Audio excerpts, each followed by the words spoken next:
Ladies and gentlemen, do not adjust your sense. Do not change your podcast feed. This is Focus Fights Audio. I am the Chillmeister, Chris Gary. That is JayWolf, if you're seeing this on video. And this is the not the We Are Rising podcast preview. That was last night. Let's be real. But tonight is the Focus Fights Audio preview of the RIZIN New Year's Eve card. And considering the fact that you were a part of the RIZIN New Year's Eve preview card, JayWolf, what were your overall thoughts about that show? Not that I basically would know about that, because Andrew does his thing a little differently than I do. No, it was a lot of fun. I really had a great time, and the only problem was that I guess StreamYard is going through updates or something. And the format is all messed up here. I don't know how it is for our stream right now, but we're getting the same kind of double screen type of action that we had last night, where it kind of messed it up. So, but it was a lot of fun, great show. Drew did a fantastic job, and then one of my favorite parts was. Oh, actually, no, my favorite part was doing the gift opening with Furuhata-san's gifts and Drew's gifts that he got for us. I know Takashi-san, Furuhata-san, he gave you some gifts as well. So I'm looking forward to seeing the gift opening happening from you right now. Well, I'm going to wait until the very end of this episode in order to do that, so that I would basically have all the suspense tied down. But other than that, speaking of Furuhata-san, I am here. First off, Konnichiwa, how are you, brother? I'm hoping that you're enjoying this just as much as we are doing this. Yeah, you know what? Hey, let me show my presents that I got from, again, since this is a better camera angle than yesterday. Here, I just want to show them again. Check it out. Check it out. I got a RIZIN Landmark towel.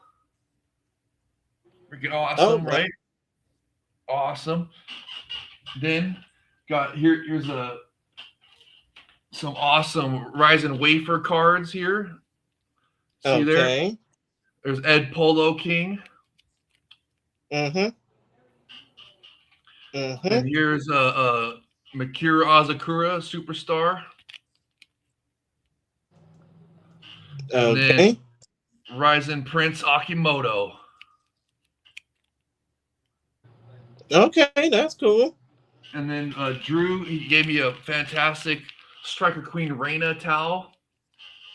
Or I guess the official name is Shoot Boxing Queen RENA, but I like to call it a Striker Queen. And of course, we know. Yeah. Of course, we know. But still, don't. Then I got a Super RIZIN 4 poster. Awesome. Okay. I mean, that was one of the top fight cards of this year. And then poster here for some cool bobblehead style posters of some popular fighters: Satoshi-san, Mikuru Asakura, and is that Hagiwara? Looks like Hagiwara. And then I think that is Kyohei Hagiwara. Yeah, I think it's Hagiwara. And then the RIZIN logo. So awesome. Okay. And then the creme de la creme, the Primo Prime gift here. Keep it in a wrap. I'm only going to undo it once because I don't want to keep unfolding it, and I got to put it in a frame. But it was the 2005 Almighty Pride FC poster. And this is, I consider, the second greatest Pride poster ever. The first one is this one on my shirt here, the 2004 Heavyweight Grand Prix. That's the Almighty Pride FC poster. That was my personal favorite. And this one right here is a very close second. This is the 2005 Lightweight Grand Prix poster here. Check this out. Come to think of it, it's pretty obvious that you like Pride FC so much. I mean, you never stop talking about it, but I get why you're saying about it. It was actually the greatest. It was peak MMA. Oh, look at Takashi-san. He says he prefers you open the gifts now because he can check the video easy. Here, yeah. Can you do the gifts now then? No. I am not doing the gifts now. I am doing them at the end of the show. Oh, the suspense so long, might as well make you wait for it. But still, though, I'm sorry, Takahashi, gomenasai, but still, though, when it comes down to these gifts, I don't want to make it feel like I'm rushing myself, you know? I at least want to make it feel like it has some type of drama. So, yeah, we're going to hold off In on the plastic. Love it. we're going to hold off on gifts right now so that I can at least talk about these fights because, let's face it, 16 fight card, 15 of them in actual MMA. You got the amateur fight at the very beginning of the show. And that is the Koshien tournament final, the high school fighter tournament final. Yeah, are we going from the bottom to the top, or are we going from the top to we're bottom? going from the bottom, but I do want to basically. Oh, and the kanji of the product poster was called the Japanese word for summit. Oh, nice. Thanks, Takashi-san. I really appreciate that, brother.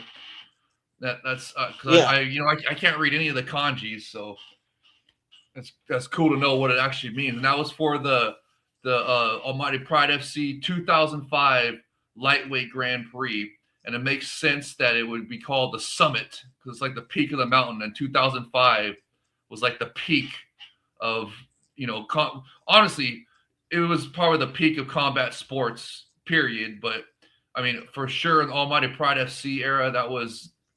I think 2005 was my favorite year. It was just absolute peak.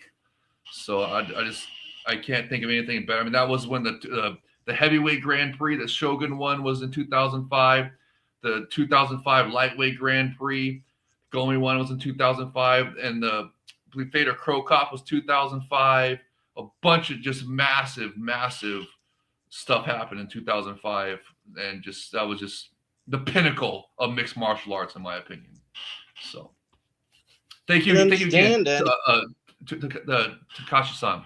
And how do you say thank you very much in Japanese again? I think it is domo arigato gozaimasu. Domo arigato gozaimasu. Appreciate you, brother. Exactly. Pretty sure Mr. Furuhata would appreciate me. I hope he would appreciate me waiting, trying to open this up, because I don't want to feel like I'm rushing myself trying to open this up to next to no applause, next to no surprise, so to speak. I'm excited to see what you got too, bro. Oh, yeah, of course. How to read kanji. We pronounce it as itadaki, as in summit, like peak of summit. Nice. That is freaking awesome. So not only was 2005 the peak of mixed martial arts history, it actually said on the kanji on the 2005 Almighty Pride FC poster was the summit or the peak. That is freaking awesome. That is so cool. Definitely. But still, though, just real quick, let's go ahead and talk about the one fight that's not going to be a professional fight. It is the amateur fight that's going to be taking place on this RIZIN card. It is Yuri Suda versus Yamazato, I think. And when it comes down to this particular fight, again, it's amateurs. We don't really know much about these two young men other than the fact that they are fighting for the RIZIN Koshien high school tournament final. And who knows? Maybe we might see one of these fighters one day. Maybe they might end up being like the last tournament winner and just barely fight. But still, though, point is, when it comes down to these two fighters, and then we'll get to the rest of the card from the top down, which one of them do you think has the brighter future of the two? I think Soda because Drew was saying yesterday that he had some mixed martial arts experience, at least one amateur fight or something in Shuto, I think it was. Here, let me try to look it up real quick. But and he's also the brother of a famous fighter here. Let me see, Suda. Forget who his brother is right now. I don't have my iPad, darn it. I can't look stuff up real quick. But these are both Brazilian Jiu-Jitsu grappling fighters. And Drew was saying that Suda has a little bit more experience, so I'm picking him to win. So I'm looking forward to be a grappler's delight and seeing what these kids can do on the big stage. And we were guessing that this is going to be the opening fight, basically, where this will probably be the prelim, because the show starts at 9 p.m. Eastern.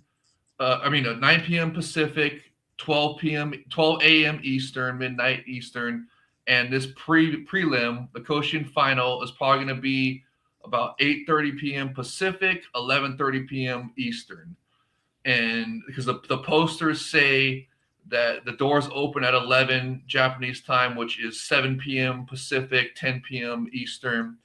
And the first fight starts at 1300 hours Japanese time, which is 1 p.m. and that is 9 p.m. Pacific, 12 a.m. Eastern. And so before that, though, is going to be the prelims and the opening ceremony. So that's why I think it starts at around 7 or around 8 to 8:30 p.m. Pacific, 11 to 11:30 p.m. Eastern time.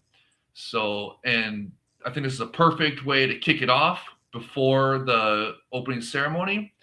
Because remember, you were talking about the previous Koshin final. That was a banger, right? And Rice Ball Kid is the one that won that. And, he didn't really pan out so far, but he just picked up a win in Deep recently. But his RIZIN fights after that Koshin final, he lost. But I love the concept of the Koshin tournament.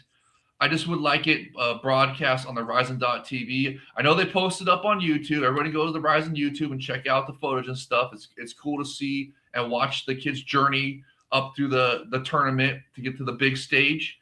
But it would be cool to see it, live and not have to wait a couple weeks after. So, and also add content to RIZIN.TV. But it's cool. I love it. So, hey, you got us. I think you got it back now. I think you fixed it. Right. I mean, you know what? I think it was because of the fact that I was trying my damnedest to do this on Instagram as well. But, right now, I'm just trying to change things up. So it'll probably go back to that other stream, in a matter of seconds. So don't get your hopes up. But though, it looks good. You can see my Christmas decorations in the background. It's okay. Doing this on multiple platforms ain't easy. But Takashi Furuhata is saying that, Dream Dynamite New Year's Eve 2009, the Koshin tournament final was where Ren Hiramoto was fighting in his first major event. Nice. And I think 2010, Hiroya Urabe fought in the high school tournament final on that particular show as well. I mean, I do remember that show outright. Well, actually, I don't really remember it. I know it was 2011 when they stopped doing the whole tournament finals on New Year's Eve because they didn't want to have too many high school kids get their feelings hurt. Oh, there it went back. Yeah, it went just like that. Oh, I mean, I'm trying to get this live on 2 platforms, to be honest. If not, I'm just going to go ahead. If not, I'm just going to go ahead and say fuck it and just keep going on YouTube. But still, though, the point is when it comes. No, I was just gonna say that that's okay. Forget about the format, but I love that you're talking about the first Koshin tournament was 2009 and Ren Hiramoto was the winner of it, dude. That's because he's one of the biggest superstars in Japan right now. The current last man standing champion in RIZIN, superstar in kickboxing crossover to RIZIN, to mixed martial arts in RIZIN, and man, it just. That just shows a proven track record of how awesome the Koshin tournaments are. Oh yeah, it is. It really does. And you know what? I'm Oh, just you got gonna it go. back. What'd you do? How do you get this back? A little inside baseball. I just said screw it, and we're just gonna have to go ahead and go on YouTube because having to do this through other platforms sucks. But still, we can go Nice. ahead and just keep going on one platform instead of trying to, scrounger up for two. But still, though, now that we got all the bullshit out the way and talked about the amateur fight, but still, though, let's go ahead and talk about the main event. Well, actually, no. You do realize, or you do remember the whole trailer video that they put out saying, hey, this event's going to feature fights that'll be talked about on the six corners of the universe or some bullshit. Yes. I mean, you do Yes, I remember that, do. right? Yeah, yeah. I No, mean, I you're don't talking about the know. 6 title fights, right? Well, it was supposed to be six, but, you know, Ryan Bader backed out due to injury. So Alexander Yeah. Sorokin is waiting for the opportunity to fight. So, we're probably going to see that fight later in 2026, whether we like it or not, whether people want a heavyweight division in RIZIN or not. So, I want it. unfortunately, that, of course, you want it. You're a Pride FC fan, man. How can you not love the It's like, heavyweights?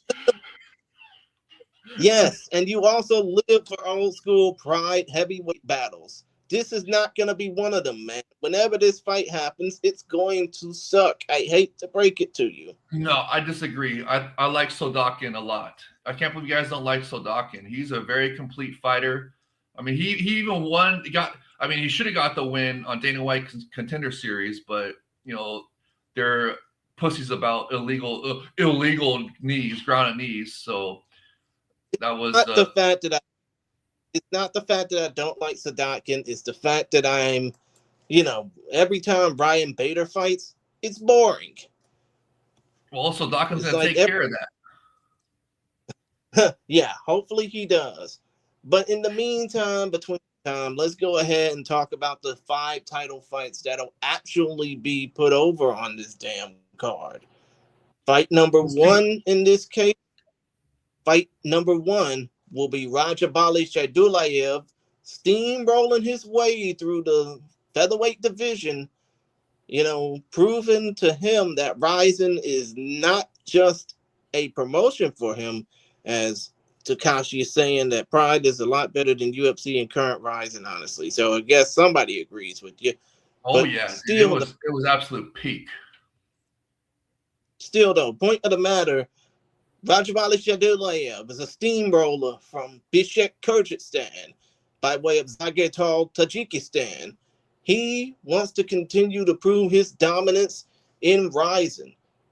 As, come on, when you think about how many matches he's had in RIZIN and the type of trajectory he's been on, I mean, it speaks for itself. All 5 of his wins have come by way of finish in RIZIN so far. That's not to mention the fact that all 16 of his overall wins are by way of finish. 11 knockouts, 11 submissions, 5 knockouts. But still, though, in RIZIN alone, the list of names he's basically ran over. Koji Takeda, first round submission. Juan Archuleta, first round submission after complaining. Yuta Kubo, first round knockout.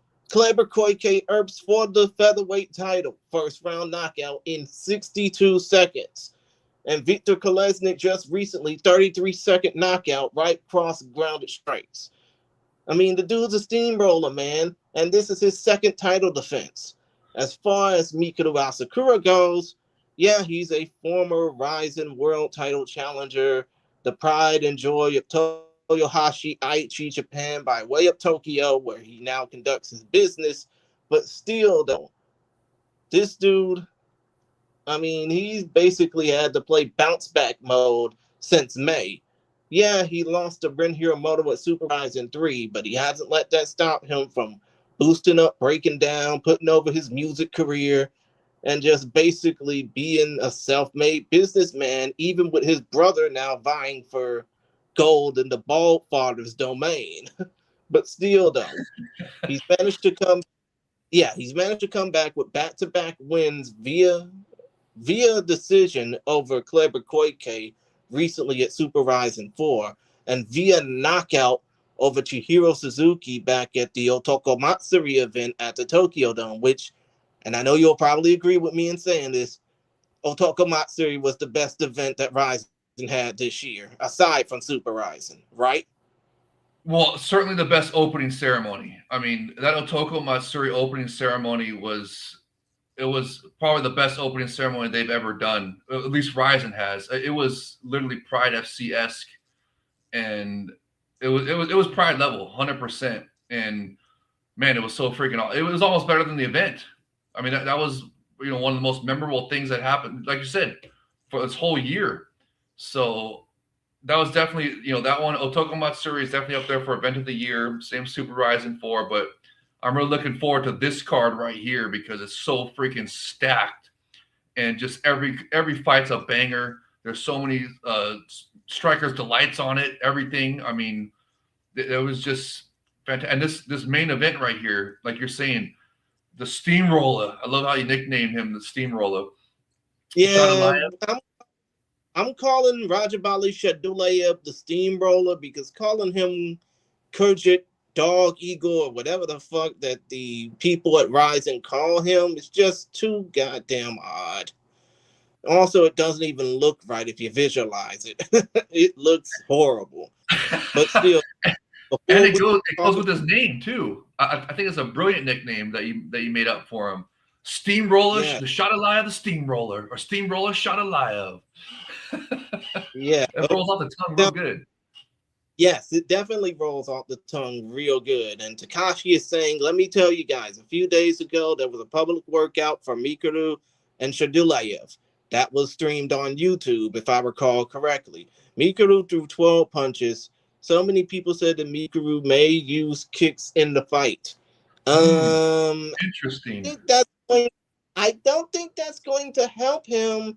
I mean, he's going to need to do a lot more than just kicks when it comes down to trying to outdo the Steamroller. I mean, when it comes down to this fight, now that we blabbed all over it, I mean, how many seconds do you think that Shadalayev is going to beat this guy in? Or in the case of if this fight goes longer than round 1 or even halfway through round 2, who do you see having the advantage? Well, like we were saying last night on the We Are RIZIN podcast, that if this even gets past the first round, that's a win for Mikuru. And Takashi-san saying that he was only throwing a couple punches, and the rumor is he's going to be throwing kicks. I agree with you, Jay Krish, that I don't know if that's a good idea with someone like the Steamroller Shadalayev, because if he throws Shadalayev is a fantastic grappler. I know he's got great striking as well, and he's been steamrolling guys with striking, but he knows how to grapple. And if Mikuru throws a kick, I mean, it's got to be like the front kicks, like teep kick style, right? If he throws like a side, roundhouse kick, Shadalayev, he could just grab that and just power through a takedown on him. So, I mean, I don't know. I don't know. What does Takashi-san say here? Well, mean 1-2 punch. A lot of people say Mikuru attempted to hide the kick, albeit from the public workout. Okay, so maybe he's just trying to confuse Shadalayev on his game plan, but I really can't see him doing too many kicks because of the threat of the takedown from Shadalayev. So I see him more trying to get him. I mean, I guess he could surprise him with a kick, It's like I was saying, maybe those front teep kick styles, the push kick style front kicks. I mean, but I'm worried that if he starts throwing, or of course, like low kicks as well. But what I'm worried about is if he throws body kicks or, head kicks, that Shadalayev is just going to see that and just power through for a takedown right away. And I think that Mikuru's path of victory here is definitely on the feet. I do not feel that he can get it done on the ground against a fighter like Shaddai. Because as you've seen today, I love how confident Shaddai is. Did you see what the Epic RIZIN Twitter account posted today? The RIZIN TV English Twitter account posted today an interview with Shaddai where he's talking about, oh, he's as strong as a UFC champion and he'd be able to beat the UFC champion. And a lot of people are agreeing with him that he is. Even Drew admitted that he's arguably the best fighter outside the UFC right now and would easily compete with the UFC champion. So, he's going to be a tough beat for Mikuru. I would agree, especially considering the fact that, you don't go 16-0 with 16 finishes by just lollygagging.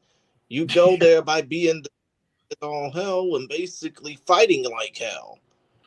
Yeah, and his most recent win over Kolesnik was, I know it was a little bit early of a stoppage, but that was still impressive how he steamrolled him. It was 33 seconds. Of course, it was too early. Well, it wasn't too early to stop it. It was just Kolesnik didn't have enough to stop him. Well, I thought the ref jumped in. He panicked a little bit too much for my liking, especially in a title fight. I felt that the ref should have let that go on a little bit longer. But, I mean, Shaddai was in the process of doing what he does, just steamrolling guys. So, like we were saying, if Mikuru can make it out of the first round, that's a win. And if he can take it into the third round, that's a huge win, even if he loses a decision. If he doesn't get finished, that's a win. And, I hope he's not going to be throwing too many kicks because I'm worried about the takedown. Because I want Mikuru to win. I think, we know that the Epic RIZIN brass, the Rose Goat, Bar Goat, the CEO of Epic RIZIN, Sakibara-san, and Shingo-san, all the RIZIN brass people, they want Mikuru to win because he's a superstar for him. If Mikuru beats Shaddai, his superstar status is going to go into the stratosphere, but it's going to go to the freaking moon. And he's just going to be just a massive superstar. And, I mean, because he's coming off amazing wins, too. That win over Kleber that Mikuru is coming off of, that is legit, bro. Kleber is former champion, everything, one of the most dangerous Brazilian Jiu-Jitsu fighters in the game. And Mikuru handled him. No problem, dude. That was impressive. And, it does give me some confidence about his ability to not get caught in a submission with Shaddai. But, again, I'm just worried that Shaddai is just next level. So, we'll see. We'll see what the game plan is. Maybe he's just fooling, trying to get in Shaddai's head and thinking that, he's not showing me kicks, that, that's what he's going to do in the fight. Trying to disguise what his actual game plan is. Because if you saw the tweets from RIZIN's English Twitter account, there was also an interview with Mikuru where he's talking about he's just going to go in there and brawl. So, I mean, and do you think that's a good idea with a guy like Shaddai? No, it's not. And that's why I'm going with Shaddai to basically steamroll through him because, let's face it, even though Asakura's wins against Chihiro Suzuki and Kleber Koike are impressive, I don't think that Shaddai is going to be in this thing just to let him get off easy. I mean, yeah, you're saying that if Asakura makes it through all 3 rounds in this case with a whole lot of damage, but with a whole lot of fight, it's a win for him. But I don't see him winning at all. I see him getting demolished most of the way through. It's going to be kind of like that Anthony Joshua Jake Paul fight over the weekend. You know the one I'm talking about. Dude. It'll not be that bad. That was a joke, bro. That fight was I can't believe that people, dude, they paid them millions of dollars for that, to put Jake Paul in there with a gold medal Olympian heavyweight boxer, dude. Wow. Dude, what the heck? That was highway robbery, as Floyd Mayweather always says. That was just a joke. Yeah. This is nothing like that, bro. This is a real fight. This is a real fight here. Mikuru does have a chance, bro. Everybody's got a puncher's chance in mixed martial arts, small gloves, 4-ounce gloves. So he's got a chance if he lands a good shot, bro. He can make it happen. And this is the Superior Ruleset and the Epic RIZIN. Well, if he rocks him, you can ground and kick him. Yeah, but here's the thing. I'm looking at the damn Tapology listings right now. I know Andrew hates me saying that, but still though, 93% are saying that Shadow is gonna beat Asakura up. 74% of them are saying he's gonna win via knockout. So, Okay, so my question to you is, how do you think Shadow is going to get it done? Do you think he's going to get a knockout, submission, or does McHugh shock the world and go to decision? It's going to be a knockout or a submission in the late first, probably midway through the second round. I can't really see that fight going any further than halfway through the second. Okay. And if it does, then that's a win for McHugh. We've already established that, no matter if he loses a decision or not. So, and then that'll put some big hype on the, what they're building into, which is next year, the big rematch with Ren Hiramoto for the last man standing title rematch. So that's probably going to be, since the Saitama Super Arena is undergoing renovations next year, that'll probably be at either Tokyo Dome or, I think, dude, if Mikuru wins this versus Shadow, they should just go for the Olympic Stadium there and try to beat Almighty Pride FC's record of 91,000 fans. Try to go for even 100,000 fans in the Olympic Stadium. They can do it. They're gonna do it because that Olympic Stadium is a lot different now than what it was back in 2002. But still, though, I see Shadow winning via first or second round finish. That's all I gotta say. Let's go ahead and move on to the lightweight title fight, which has undergone changes as well. And in the case of Roberto Satoshi de Souza, yeah, he's going to be defending his title for the 6th time in RIZIN. Thing is, the opponent has changed because Shunta Nomura tore his ACL, his LCL, his MCL. Pretty much that leg is fucked until the middle of next year at the earliest. So, well, I mean, like, you saw the Patrick Mahomes injury that just happened, right? Yeah, and the Garner Minshew injury that also happened. Yeah, but the Patrick Mahomes matches the MCL and the ACL, right? Mm-hmm. And you saw how Patrick Mahomes, he just basically planted his foot wrong when he was like running away from a sack or whatever, and he just planted his foot wrong and his knee twisted the wrong way. So I'm guessing that something like that similar happened to Nomura. Like he planted wrong, like sprawling for a takedown defense drill or something. He just planted wrong and his knee twisted the wrong way. So I don't know how bad it is. I seriously can't see it like happening from like a leg lock or something where his sparring partner just shreds his knee out of nowhere for, I don't think he was training that crazy. I think it was something like what happened to Patrick Mahomes. Just planted wrong, twisted his knee wrong, and just tore some stuff. So, yeah, well, the point of the matter is Shunta Nomura is out. Ilkham Nazimov, who was originally supposed to be facing off against Black Panther Bay Noah, or Noah Bay, as he was known in the Legacy Fighting Alliance, is in. And when it comes down to Nazimov, he's from Russia. I'm not going to pronounce the entirety of where he is actually from because those names are hard to pronounce as is. But still, though, he's from Russia, but he represents Uzbekistan internationally. He's 5 feet 11 inches tall, 145 pounds, 30 years of age, born March 27th, 1995. He is 3-0 in RIZIN since joining the promotion back in November of 2023 by way of the event that happened in Azerbaijan, beating the crazy Cameroonian Juarez Dea, then knocking out Sora Yamamoto and Suguru Ni. But here's the thing, though. He's been in the promotion taking a fight a year over the last 2 years, and he is just now getting a title opportunity. I mean, I understand. Late notice doesn't mean shit if you don't come prepared, and he is more than prepared for the opportunity. But when it comes down to fighting Roberto Satoshi de Souza, do you think that he deserves a title opportunity? yes. I actually like this better than the Nomura fight. I think this. Honestly, I think this is a better fight, and this is an improvement because I believe that Nomura was going to get steamrolled by Satoshi-san, and I believe Nazimov is a much tougher fight for him, especially in the striking department.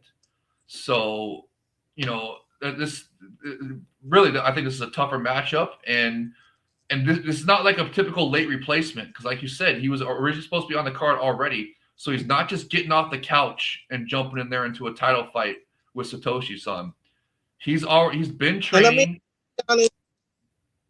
And I mean, to be honest, when it comes down to Nazimov, he's been wanting to fight in RIZIN for months. He's been clamoring for an opportunity to fight certain opponents, especially in his weight class. Now that he's getting the opportunity to do so, even though it's coming at this late notice when he already had it prepared, you would have to think this is even crazier for him, right? Oh yeah, just imagine the hype levels for him. He is probably so pumped up at this opportunity, thinking that he was just gonna fight a regular guy like Bay Noah. Even though Bay Noah is a star and would get him some recognition if he beats him, it's nothing like the hype he's gonna feel going that he's getting a title fight, right? So this is like, dude, these hype levels are gonna be just through the roof, dude. And this, I can't wait to see how he brings it. And Satoshi-san, though, he's been just a wrecking ball himself. And we saw that he has turned into, all of a sudden, the new mythical fighter, K1 striking Satoshi, where all of a sudden he's got striking as well as his world-class Brazilian Jiu-Jitsu. So, I mean, he was already one of the most dangerous fighters in the game. The most, like, for the lightweight divisions, he might be the most dangerous Brazilian Jiu-Jitsu fighter in the game. And now he added great striking.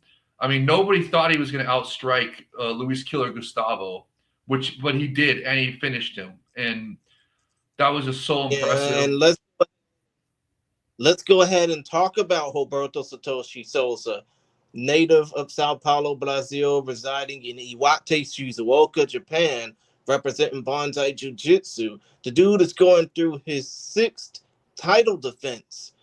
But it's harder to believe that he is now 13-2. And yes, we'll add the 2 on there because the fight he had with AJ McKee did take place in a RIZIN ring, regardless of what everybody else has said about that fight being a Bellator fight. It's a RIZIN fight. Get real. Still, though, point is, tell him. Point is, the dude is 2-1 on New Year's Eve. He's in his 6th world title defense, which is kind of hard to believe any fighter defending their title more than 3 times in a given year. But this dude has defended his belt 3 times in the last year and a half. And I mean, yeah, we probably would count the Wong Ben-Ki fight he had back in May in South Korea as a title defense, but it really wasn't. It was just a showcase. Still, though, when it comes down to Souza, you have to think he has long held the torch for RIZIN, dating all the way back to 2019. But still, though, when it comes down to this guy, he's saying, I want to be loyal to RIZIN through the end.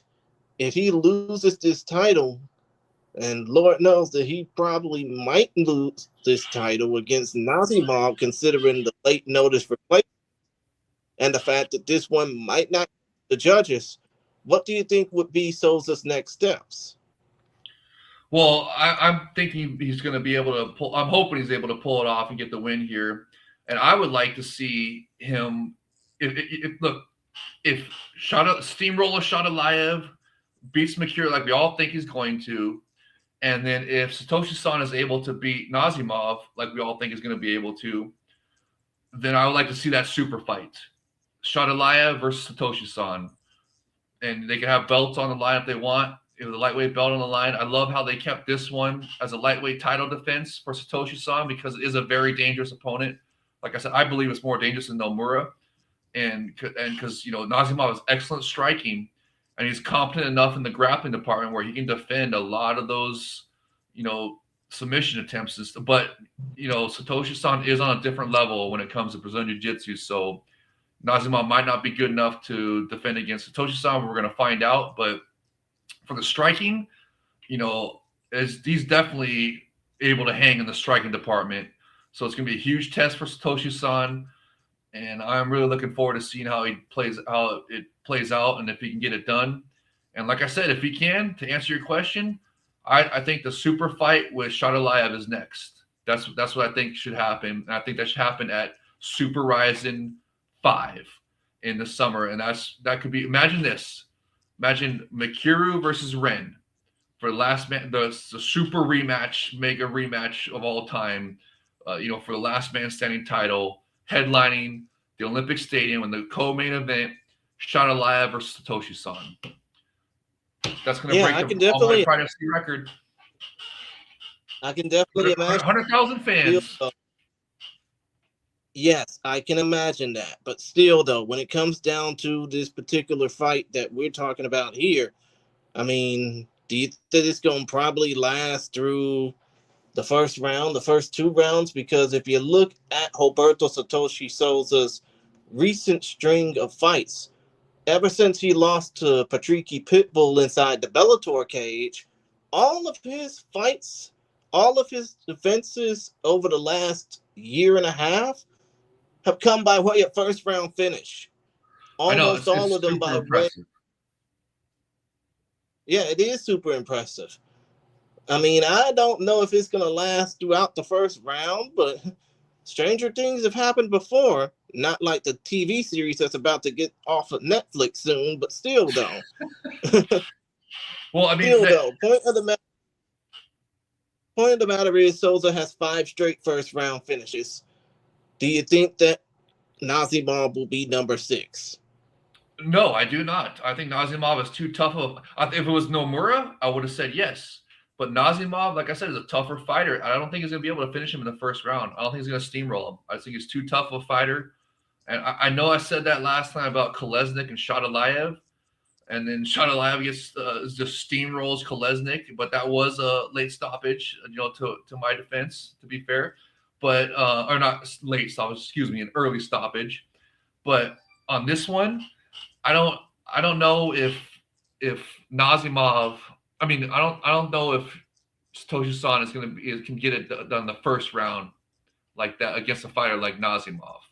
It's just, to me, this is a fantastic matchup. I'm super happy as a title defense, and it's a tough fight. I mean, I don't know. What do you think that Satoshi-san's gonna be able to get it done? I think he will get it done, probably in the first round, but we'll see. I mean, stranger things have happened before in fight sports, especially considering when you factor in everything happening inside of one round.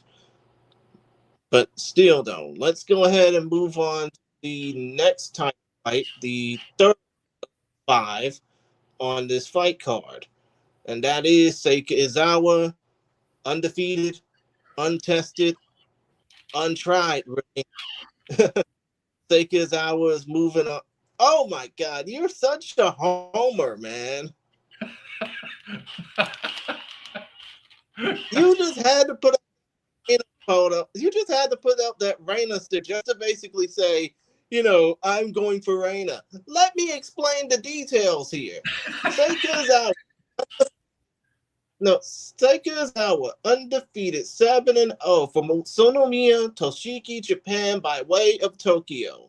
But still, though, 17-0.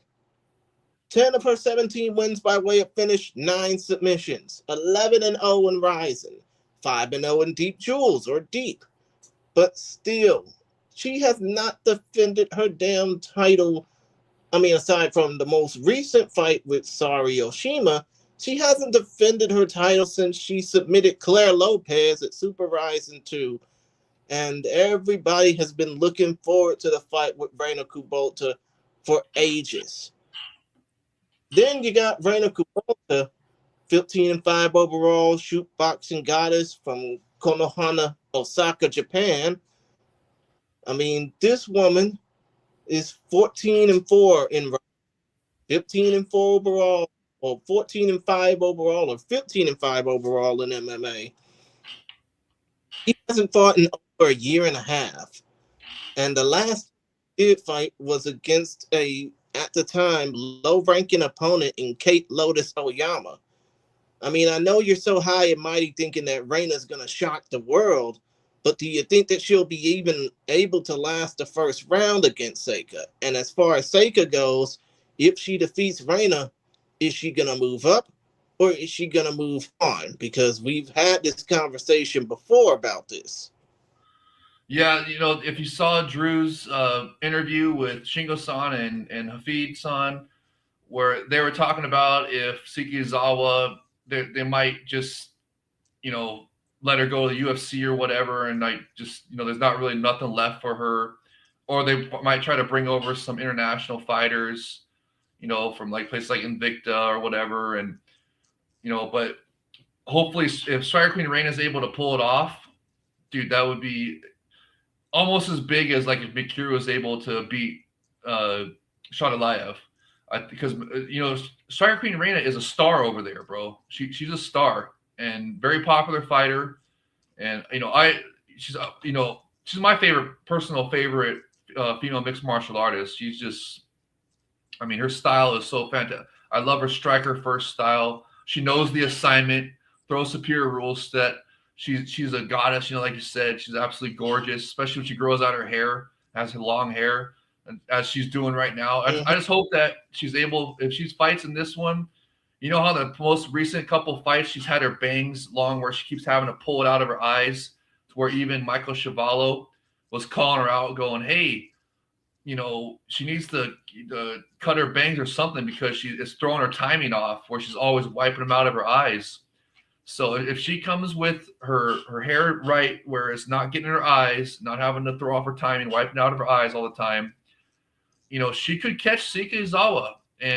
But you know, she's got to, Izawa, I think, is just gonna, I seriously doubt that Izawa is gonna try to strike with the Striker Queen, and I think she's gonna try to grapple her. So it's gonna depend on if, you know, what kind of takedown defense does RENA have, and if she's got, you know, enough takedown defense to keep it on the feet, then she definitely has a striker's chance.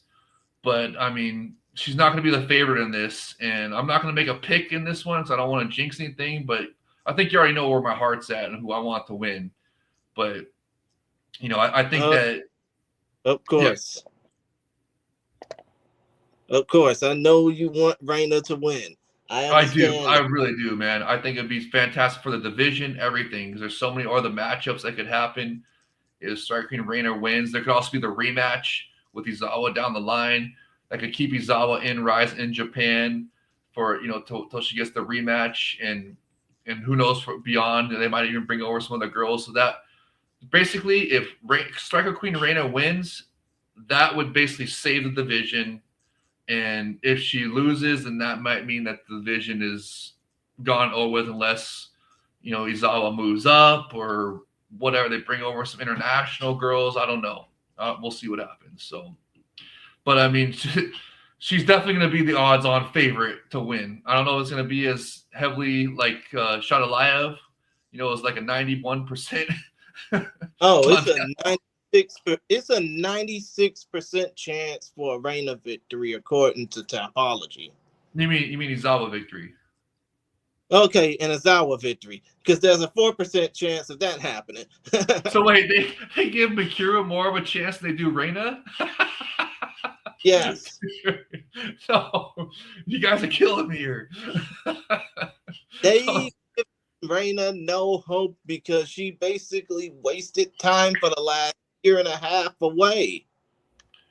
No, she was recovering from injury, and who knows what if she was training, she could have been training her takedown defense. So well, too, but still though, they feel hope springs eternal.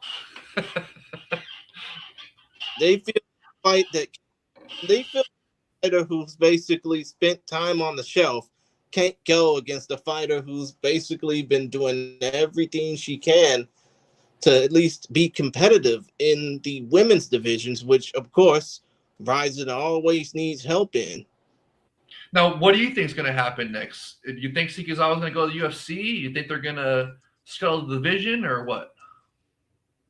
I would hope they bring in some international fighters for her to face before she tests her power over in the UFC or wherever she goes.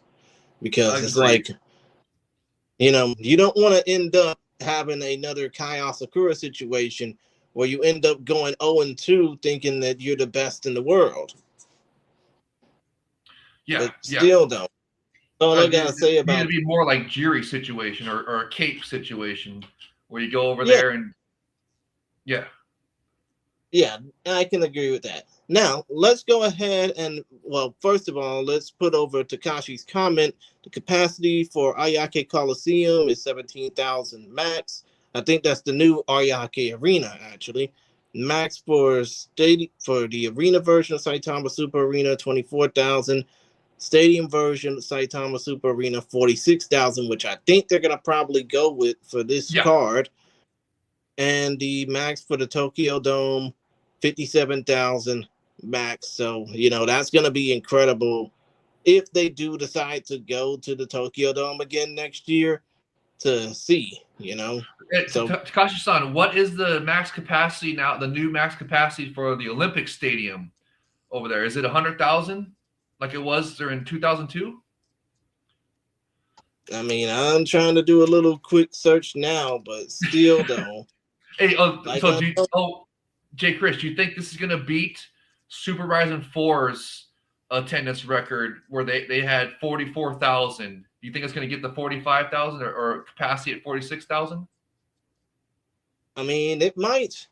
I mean, we've seen that building get filled up to capacity before, but you know what? It might. And just looking at the new Olympic Stadium now that you're talking about, the new Olympic Stadium in Shinjuku, Tokyo, it seats about 80,000. Oh, so we can't even break Pride's record then. Darn it. Well, maybe we could Well, because it include the floor seats. Or the ground seats, so to speak. That's what I mean. That's what I mean. They're only counting the stadium seats, that they're not counting the arena floor.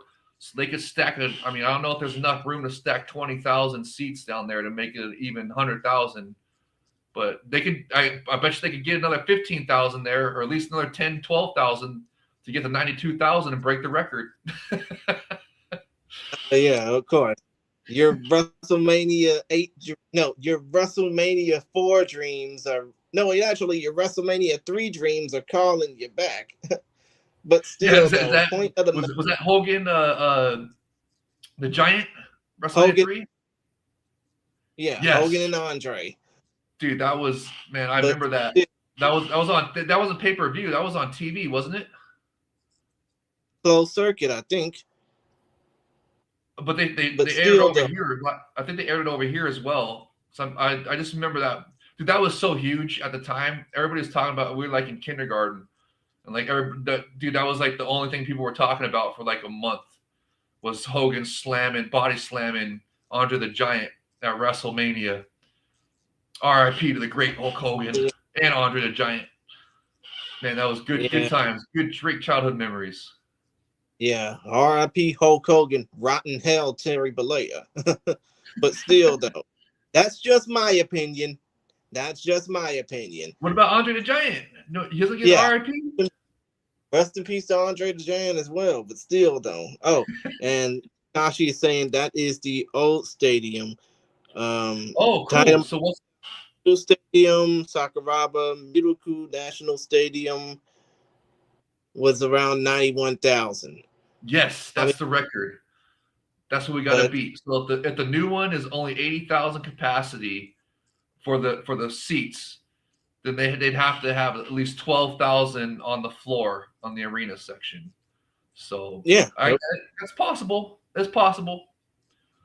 But yeah, let's go ahead and move on to the third of these 5 title. Well, actually, now we're going on to the 4th of these 5 title fights.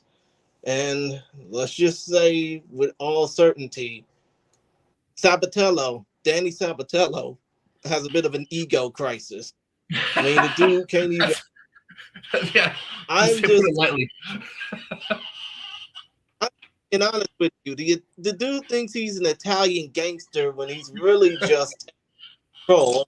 The dude basically, tries to hype himself up all the time in fights that really are, toned down. But in RIZIN so far, in the 2 fights that he's had, and Takashi is saying new national stadium capacity is 88,000. Oh, dude, that is totally possible then. So the capacity of the seats is 88,000, and then they can have 5,000 floor seats easily. Dude, that would easily break the record right there. So we do Shad Satoshi-san, co-main, main event as a super headliner, 2 superstars, Mikuru, Ren Hiramoto, the mega rematch, the ultra rematch, biggest rematch in history, combat sports history right there. The rematch, we'll call it. Okay. Let's go ahead and save that one for the memory banks for later. Yeah, what I'm talking about. We'll see for the review show. What I am talking about now is Naoki Inoue versus Danny Sabatello. Naoki Inoue is fresh off of 4 consecutive wins, coming into third defense in RIZIN. He is fighting of Toyohashi, Aichi, Japan. I'm pretty sure his sister, still living in New York City, Mizuki Inoue, wishes that she could be a part of the festivities. But still, though, Inoue is basically trying to prove that the ego of Hello is not stronger than even though, of course, down to his title opportunity so far, he defeated Social Kim via knockout. He defeated Shoko Sato before that via decision. He defeated Yuki Motoya and Ryuya Fukuda both via decision in title defenses over the course of this year. But now you basically got somebody in Danny Sabatello who has proven his worth in the promotion. He's knocked out Shinobu Ulta in his debut in front of a whole throng of people at the Tokyo Dome. And he defeated Shoko Sato because, as we all remember, Shoko Sato was the guy who beat up the guy that was supposed to face off against Sabatello in, I think, Ushiku? No, can't be Ushiku. No, might have been Social Kim. But still, though, point of the matter is the fact that Sabatello's getting a title opportunity. And let's just hope it's not like his last title opportunity when he fought Rafion Super Stocks in Bellator. But still, though, the Tapology Faithful are saying that they want to see Inoue win 77%. But wow, that's too much in my opinion. But do you think that Sabatello at least has a fighting chance, at least for egos? Yes, 100%. I think he's got a chance. I mean, he's got excellent wrestling. He should be able to hang in the grappling department, no problem. And, we saw the birth of a new mythical fighter, K1 striking Sabatello, and he proved the grounded knees theory in his most recent fight, where he threw 2 grounded strikes, two grounded knees in his most recent fight, and he ate a grounded kick from his opponent and survived. So, the Superior Ruleset, Sabatello is, I think, is that fight you're talking about that was a grappler snoozer with super stots. That's not the Sabatello that we got in Epic RIZIN right now. So we're looking forward to see what he can do. And he definitely has a chance. What do you think? You think that Inoue is going to be too strong for him? Drew thinks he's going to be, and I guess Tapology thinks that he's going to be way too strong for Sabatello. But I just feel like this is going to be Sabatello's. I'm just, maybe it's because he's an American fighter. I always root for American fighters, but I think he's got a great chance. Basically, you're being. I mean, I think that when it comes down to Sabatello, who, oh, by the way, particular-wise, I got to say, 5'10", 135 pounds, originally from the great city of Chicago, Illinois, a graduate of Purdue University, fighting out of American top team Sunrise, Florida, USA. But still, though, 32-year-old Sabatello, the last time he actually won a title was all the way back when he was in Titan FC, back in early 2020 to mid 2021. Well, early 2021, but still, though, point of the matter is the fact that Sabatello was a whole different fighter compared to those days in Bellator. I just hope he has at least enough strength in his ego to basically match wits with Inoue. If so, I think he probably might get away with that mythical first or second round finish he has stored up in his head. You think you agree that Sabatello has a chance to win? I mean, I wouldn't say I outright hate the guy, but I think that he does have an opportunity to win. Awesome. Yeah, because Drew was saying that he doesn't even have the striking to hang with Inoue, and neither with the grappling. I mean, but I think that his grappling is definitely on par with, because I mean he is an excellent wrestler. So I mean, and we've seen his growth in the striking department is just growing by leaps and bounds every single fight. So at least he's got. I think he's got enough to hang with in a way in the grappling. I mean, it's in the striking, and he's got more than enough grappling to maybe even better him with takedowns and grounded strikes and everything. So we'll see how it goes. But I just think also he's great on the mic too. He does hilarious trash talking. If he wins this fight, I can only dread what he'll say on the mic. It's gonna be awesome. I mean, probably more interested in what he'll say on the mic if he wins than I am. Let's be real. He's gonna over under how many F-bombs he drops on the mic if he wins. I say under 3.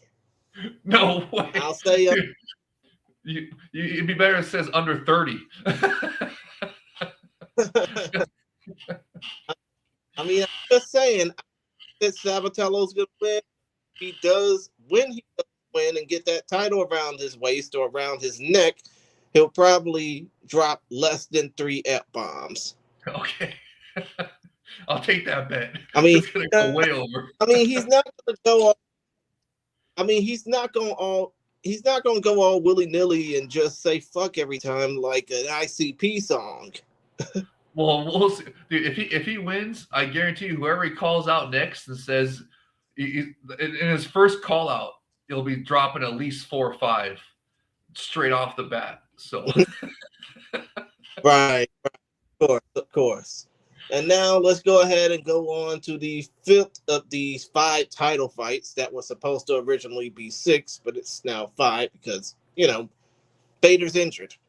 But still, though, point of the matter is the fact that you got not only the RIZIN Flyweight Grand Prix tournament final between 2 grizzled veterans, but also this fight will be to crown the 2nd ever RIZIN Flyweight World Champion. 2021 Flyweight Grand Prix, Flyweight Japan Grand Prix winner Hiromasa Ogikubo versus 2-time Deep World Champion, 2 different weight divisions, Deep Fangaista Yuki Motoya. Ogikubo, 5'3", 125.2 pounds with 64.2-inch reach from Matsudo, Chiba, Japan. Motoya fighting out of Nagoya, Aichi, Japan, but has been training at American Top Team in Sunrise, Florida, USA, alongside Danny Sabatello. So who knows? Maybe his ego probably might be stroked a bit, maybe to come out to something other than Eminem. But still, though, point is, these 2 fighters have been scratching and clawing through the RIZIN Flyweight Grand Prix tournament this year, and it's been incredible for them to do so far. Ogikubo's strength of schedule.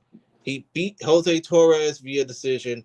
He beat Alibek Gatzamatol via decision. That was at Super RIZIN 4 and RIZIN 51, respectively. Montoya's strength of schedule. He beat Hiroya Kondo in the infamous fight where Billy Bigelow said to Hiroya, "You're going to be a champion one day. It just takes time." And then he proceeded to defeat Makoto Shinryu Takahashi in the tournament semifinals, which is ironic because Torres, Shinryu, Kondo, they're all fighting on this card. Ali Beck is not. But still, though, when it comes down to this particular fight, and even though I know that Ogikubo is being voted on by the Tapology faithful at 78% to win, I think this is pretty even. because these two fighters have been around. I mean, I would say pretty much forever. Ogi Kubo's been around since 2006. Montoya has been around as a fighter since 2010. But still, though, when it comes down to this fight, I think this is going to feel like an old dream battle. But who do you think's going to win? Well, I think Oji Kubo's. I don't want Oji Kubo to win again. I'd like it to be Montoya, but I think Oji Kubo's just gonna try to grind him out, and he has some. He always seems to find a way to win. You know, grind out battles and stuff. So, but and he did win the first matchup between these two, right? So I mean, he's Yeah. kind of got that edge on him. So I mean, but I want I mean, Montoya to win. I mean, it is hard to believe that these two fought before, and that was all the way back at RIZIN. That was all the way back at RIZIN 17 in 2019, where where Olga Kubo defeated Montoya via split decision. Yeah, that gives me a little bit glimmer of hope because it was a split. So, that means at least one of the judges thought that Montoya had got the win. So, maybe Montoya goes back to the drawing board, fixes a little bit of mistake, whatever little mistakes he saw in that fight, and maybe he gets it done this time, hopefully. I mean, he looked good. I mean, in his run that he had through the Flyweight Grand Prix was fantastic. I mean, same with Oji Kubo, but I think it'd just be better for the division, for everything, if Montoya wins that Flyweight Grand Prix title. And then, they can always do the rubber match trilogy down the road if Montoya wins and Oji Kubo doesn't retire or whatever. So, but I think it'd be better if Montoya wins. Plus, it'd be more exciting, I think. He'd be a more exciting champion. And, also, they got some contenders coming up. We'll talk about that because they're right here on this card as well. So. Yeah, of course. I mean, I just mentioned them, but still, though, let's go ahead and move on and now get out of the title picture and talk about the fights, at least according to the photo that we looked at, that are going to be taking place before this. And in the featherweight fight, we got two former RIZIN featherweight champions, Kleber Koike and Vugar Karamov. Now, when it comes down to Koike, fighting out of Iwate Shizuoka, Japan, by way of Sao Paulo, Brazil, 35-9-1, 36 years of age. I mean, he is basically trying to come back off of back-to-back losses, in the case to Rajabali Shadulaev for the title in 62 seconds, and losing to Mikuru Asakura via split decision. So he basically lost to the de facto main event of this card. But when it comes down to his history with, fighters like Karamov, actually, I don't think these two ever fought. And it's crazy that they haven't fought each other because Kleber has been in this promotion since New Year's Eve 2020. Karamov has been in this promotion dating all the way back to February of 2020, before the pandemic. They both beat up Kyle Aguiwan in their first fights in the promotion. Mr. Miyu Yamamoto. But still, though, Karamov is coming back off of a knockout loss. Well, actually, no, a submission loss to Roberto Satoshi de Souza. He's still trying to recuperate from that mounted KO loss to Chihiro Suzuki on a fight card that he headlined in Azerbaijan, RIZIN Landmark 7. But he's 2-1 in his last three. Knockout win over Kazumasa Maijima, most recently a unanimous decision win over Shuya Kimura. I mean, considering the fact that the Tapology Faithful are saying 67% for Koike, how do you think that Karamov, Vugi, is going to be able to, try and overcome this? Well, I think this is much more of a pick 'em 50-50 fight, in my opinion. I absolutely love this bout. This is an absolute banger. This could literally headline or co-headline another event. That's how good it is. And it's like the sixth bout on the card, underneath all the title fights. But it's a really good matchup. Two former champions, two excellent grapplers. Kleber is probably the better grappler here. He's in Satoshi Son's camp and one of the most dangerous Brazilian Jiu-Jitsu grapplers in the game. And he's a very exciting grappler, gets a lot of finishes. But Kirimov is no joke, man. He knows what he's doing. Great grappler as well, former champion. So this is really it's a good battle right here. I'm really happy with this one. I'm excited to see who wins, and I don't think it's 60 or 70-30 or 67-33, whatever the percentage is on Tapology. I don't agree with that. I think it's much closer, and I'm really excited to see how this one plays out. Drew's picking Kleber. I'm going to pick Kleber as well. I just think his grappling is just that elite next level, but he's got to get it done early. He can't sit there and expect to get it done in the third round, after both fighters are all, sweaty with perspiration and stuff through the fight. Well, let me be odd man out and say I think that's going to be Karamov winning, because let's just say if that fight does end up going to the third round, I can see Vugar having the advantage.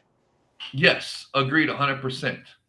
So, yeah, if it goes past the second round and goes into the third round, Vugar might be winning it, might be a decision or whatever. But if he makes a mistake, dude, and Kleber's able to get a hold of him, it's going to be over. Kleber has a great knack for finishing guys once they make a mistake and capitalizing on it. So that's it's going to be a banger either way. This is the grappler's delight of the night, in my opinion. I expect some sensational grappling in this matchup, and I just think it's going to be an absolute banger. I can't wait. I love it. It's great matchmaking by Shingo-san. Oh yeah, Shingo Kashiwagi definitely had his finger on the pulse when it comes down to these fights. But still, though, let's go ahead and move on and talk about the fight that I know you're only going to be looking forward to off of entrances alone, and that's Ren Yaman Sugiyama versus Yutaka Saito, former RIZIN Featherweight World Champion. And Saito has a hell of a lot more MMA experience compared to Sugiyama, or Yaman, as they say. I know that Andrew's going to get pissed at me using real aliases instead of gimmick names, but still, though, work with me here. Yutaka Saito, 21-9-2 overall. Shikaku, Tokyo, Japan.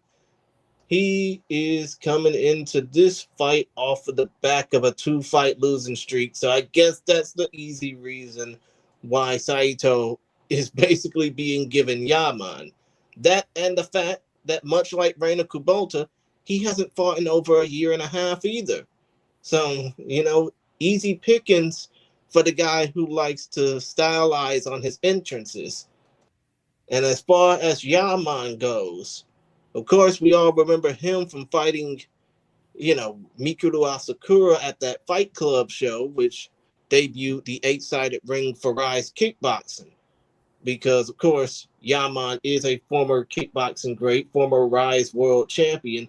But still, though, as far as MMA goes, he's only had one fight this year, and that was a knockout win over the UFC veteran and WEC veteran Masanori Kanehara.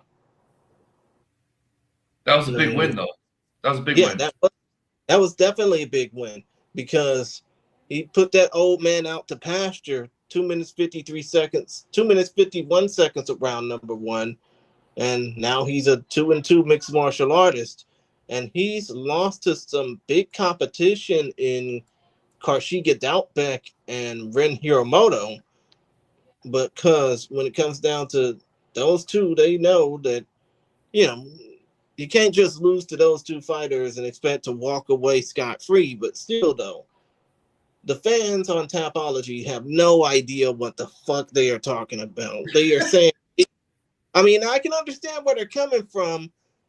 Saito hasn't fought in over a year and a half.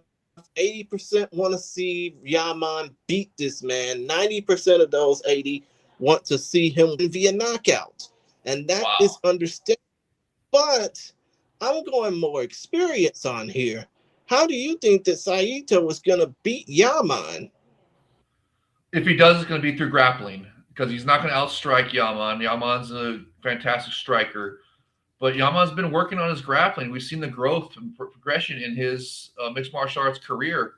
He's getting really good at takedown defense, and it's just I actually agree with the Tapology people here. I don't know if it's 80% or whatever they say it was, but I actually favor him to win here. This is going to be a big win for him if he gets it done against a former champion like Saito.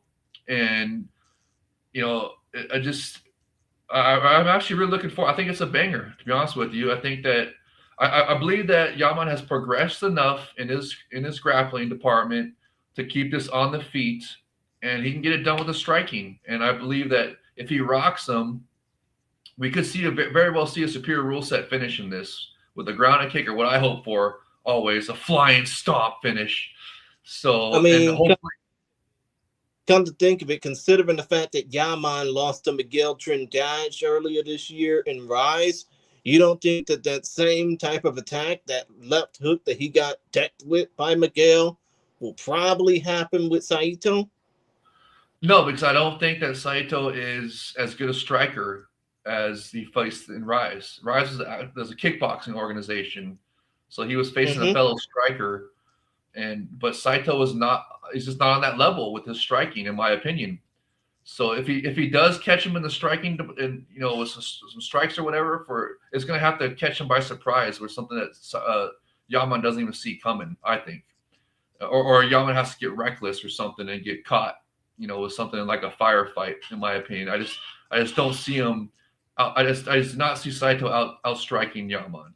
I can't see that happening. But you never know. That's why they put the fights. But I just, like you said in the intro of this fight, I just hope Yaman brings we get the pageantry of the walkouts again, because Yaman, he had the best walkouts, bro. He always bring those Vegas showgirls out and bumping the Black Eyed Peas song and everything. The Black Eyed Peas song and the Alfred Newman 20th Century Fox fanfare to go with it. Yeah, exactly. The Vegas showgirls dancing, waving the flags of Yaman's name. Yeah, and Takashi is saying, one of my friends who works near to Saito Ramen Shop, he often eats there and told me in recent months he didn't see Saito, so he's trying to prepare well. Good. Oh, that's good to hear. Good. So he's taking this bout seriously, as he should, because Yaman is no joke. He's a dangerous fighter, bro. He comes for blood every time, basically. I mean, he's looking to take people's heads off and knock them out and get the sensational finish. Is he still trying to court that girl, that hostess girl, whatever she was? I think they already dated. I'm not sure. If we hear more about it, it'll probably be out of Michael Schiavello's mouth saying, "Hey, his girlfriend is here tonight. Let's see if she's in ringside." That was a great impression. And if she is ringside, then he's gonna want to knock out the Saito to impress her. But that's cool that Takashi-san was telling us that about his friend going to Saito's ramen shop, and he wasn't there, so that means he's been preparing for this. So, dude, this could be a banger. You never know. I mean, Yaman, he's got to take it seriously, and I think he has. So I just think it's going to be a banger either way. But I'm really looking forward to seeing if Yaman has a takedown defense to be able to keep it on the feet, and if Saito has a striking to hang with Yaman. I just don't see this one going to the scorecards, bro. I see this getting finished either way. I think that's why they mashed it up together, and that's what Yaman's known for, anyways. So it's going to be a banger, 100%. I just hope there's pageantry on the walkouts. Let's put it that way. Yeah.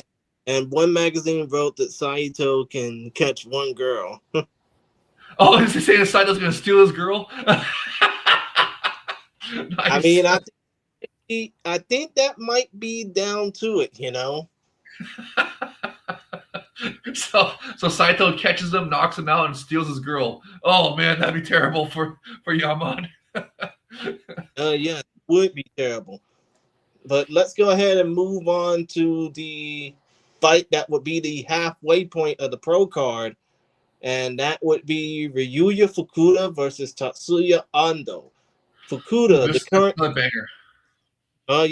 Fukuda, the current deep bantamweight champion, is currently 3-1 in the RIZIN Fighting Federation. He knocked out Ersin Yamamoto at RIZIN 44, then knocked out Ryusei Ashizawa, Catfish, who was also on this card last New Year's Eve via left hook and hammer fist 54 seconds into the fight. That was a banger of a knockout. And he lost to Naoki Inoue back at Super RIZIN 4 for the RIZIN Bantamweight title in a fight that was supposed to have easily been Sabatello versus Inoue, but of course Sabatello had to boost himself up. Oh, and he knocked out Masayuki Nave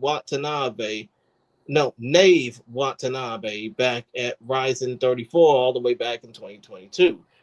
But still, though, he lost to Naoki Inoue back in July. That's pretty much all that needs to be said about his durability.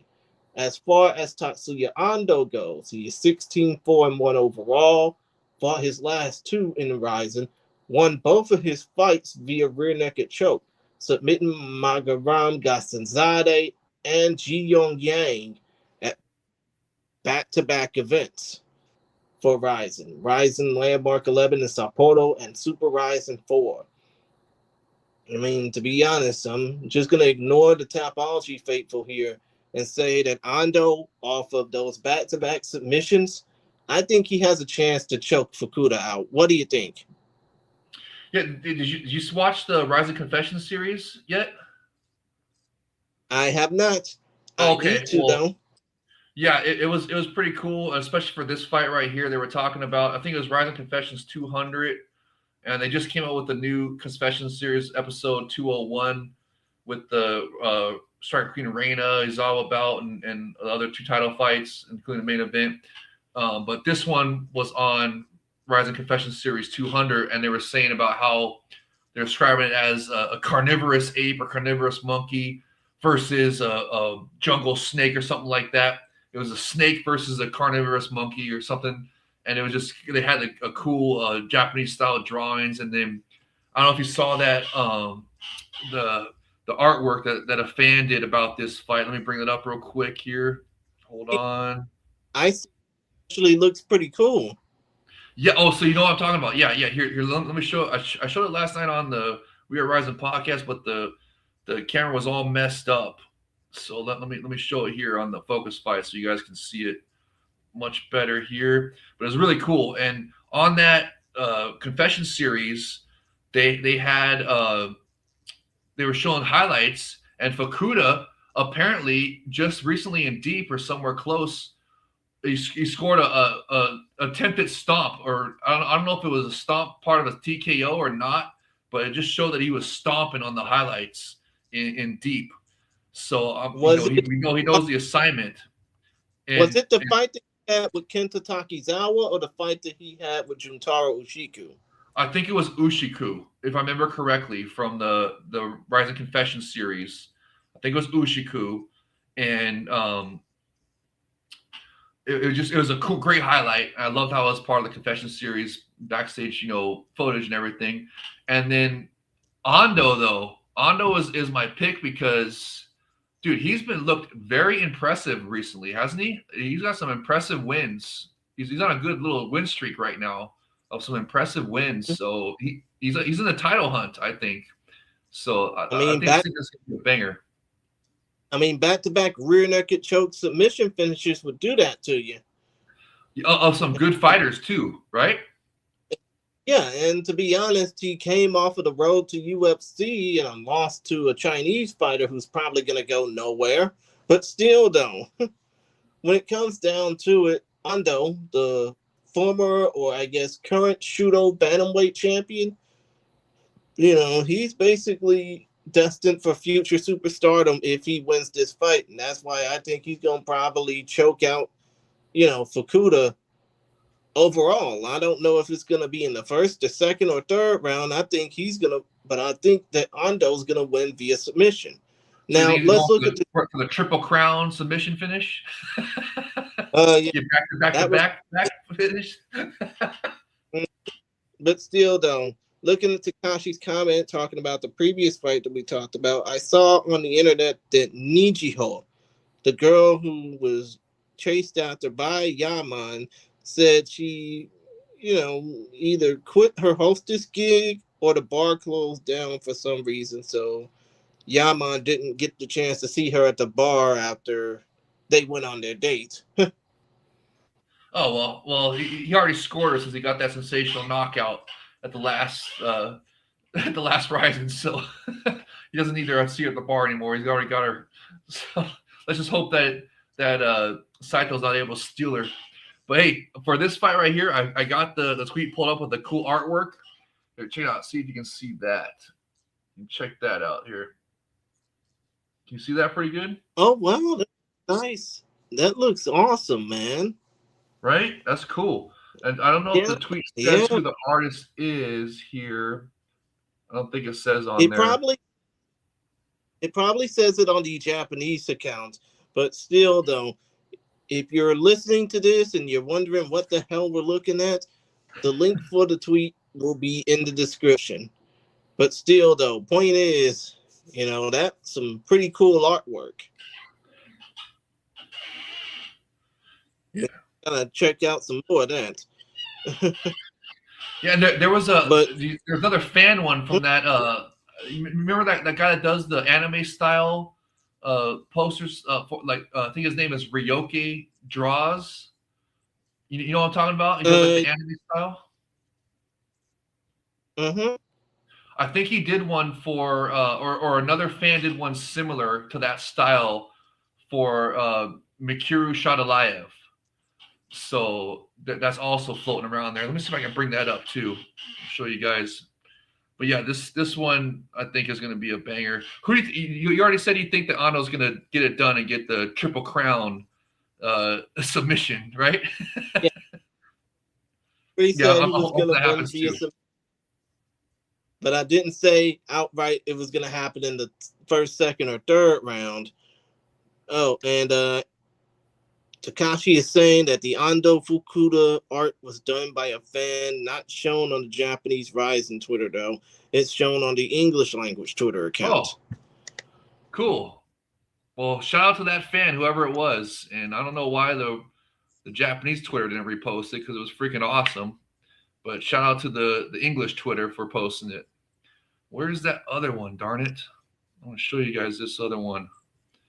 So, pull it up here. Well, while you're doing that, let me steer over. I mean, since we reached the halfway point of the card, I mean, I just want to basically say, outside of RIZIN, a quick little... Okay. Check this out. Okay. I mean, oh, wow. Look nice. I mean, it looks like some... It's not Ryoki Draws. It's this guy. Mm-hmm. Oops. I don't know if you can see that here. Whoever that guy is. You should go ahead and retweet that real quick. I already did. Oh, okay. Okay, that's cool. That's cool. But still, though, before I continue, I mean, not only shout out to Takashi, who's in the comment section basically helping us out, but away from RIZIN. Obviously, this week is, Christmas. Next week is New Year's. And obviously, after that is Wrestle Kingdom 20, the final to Hiroshi Tanahashi's career. And I just want to give a quick shout out to Black Girl Wrestling and former Focus Fights audio guest Lyric Swinton. They're doing their telethon right now, putting over, I think, let me go ahead and see what the hell they're putting over. Let's see here. Damn it. Oh, yeah, they're putting over an unfortunately infinite holiday extravaganza that never ends. You can go ahead and check them out over on the Black Girl Wrestling YouTube channel or Lyric Swinton's YouTube channel. All proceeds are going toward Feeding America and World Central Kitchen. Right now, they have gone through and they have actually raised over $2,000 with 2 hours to go. We're not trying to tell you to go check them out right now so you can just skip us. But still, though, go ahead and donate to them. If you're listening to this and the telethon's already over, the link for how you can contribute to their platform is in the description of this podcast episode. So, go ahead, donate to a great cause, make someone's holiday season a little bit more brighter, especially considering the fact that we all going through the same struggle. We all got to find ways to give a little cheer to those who desperately need it. But still, though, that's just my little out of the fight sports advertisement on that one. But still, though, let's go ahead and keep it going here. And by keeping it going, we can now go ahead and talk about the fight that didn't happen in the case of Suguru Ni. He was supposed to take on Juan Archuleta, but unfortunately, Juan Archuleta could not get into Japan because of visa issues. And let's just say, being an American, regardless of being an American or coming into America, visa issues are wonkier than the takedowns of, Customs and Border Patrol. But still, though, point of the matter is the fact that speaking of those real quick, Jay Krish, it's frustrating because with RIZIN, it only seems like RIZIN has these visa issues. Somehow, King K1 and other Japanese organizations are able to take care of these visa issues no problem. It seems like look at King K1's upcoming, the Grand Prix they've been having are practically all foreign fighters, and the one coming up on February 8th is completely all foreign fighters again. I think only one Japanese fighter. So they get these guys in there, but I guess they're putting in for visas way earlier. And, to be fair to Juan, he was going to be a late replacement.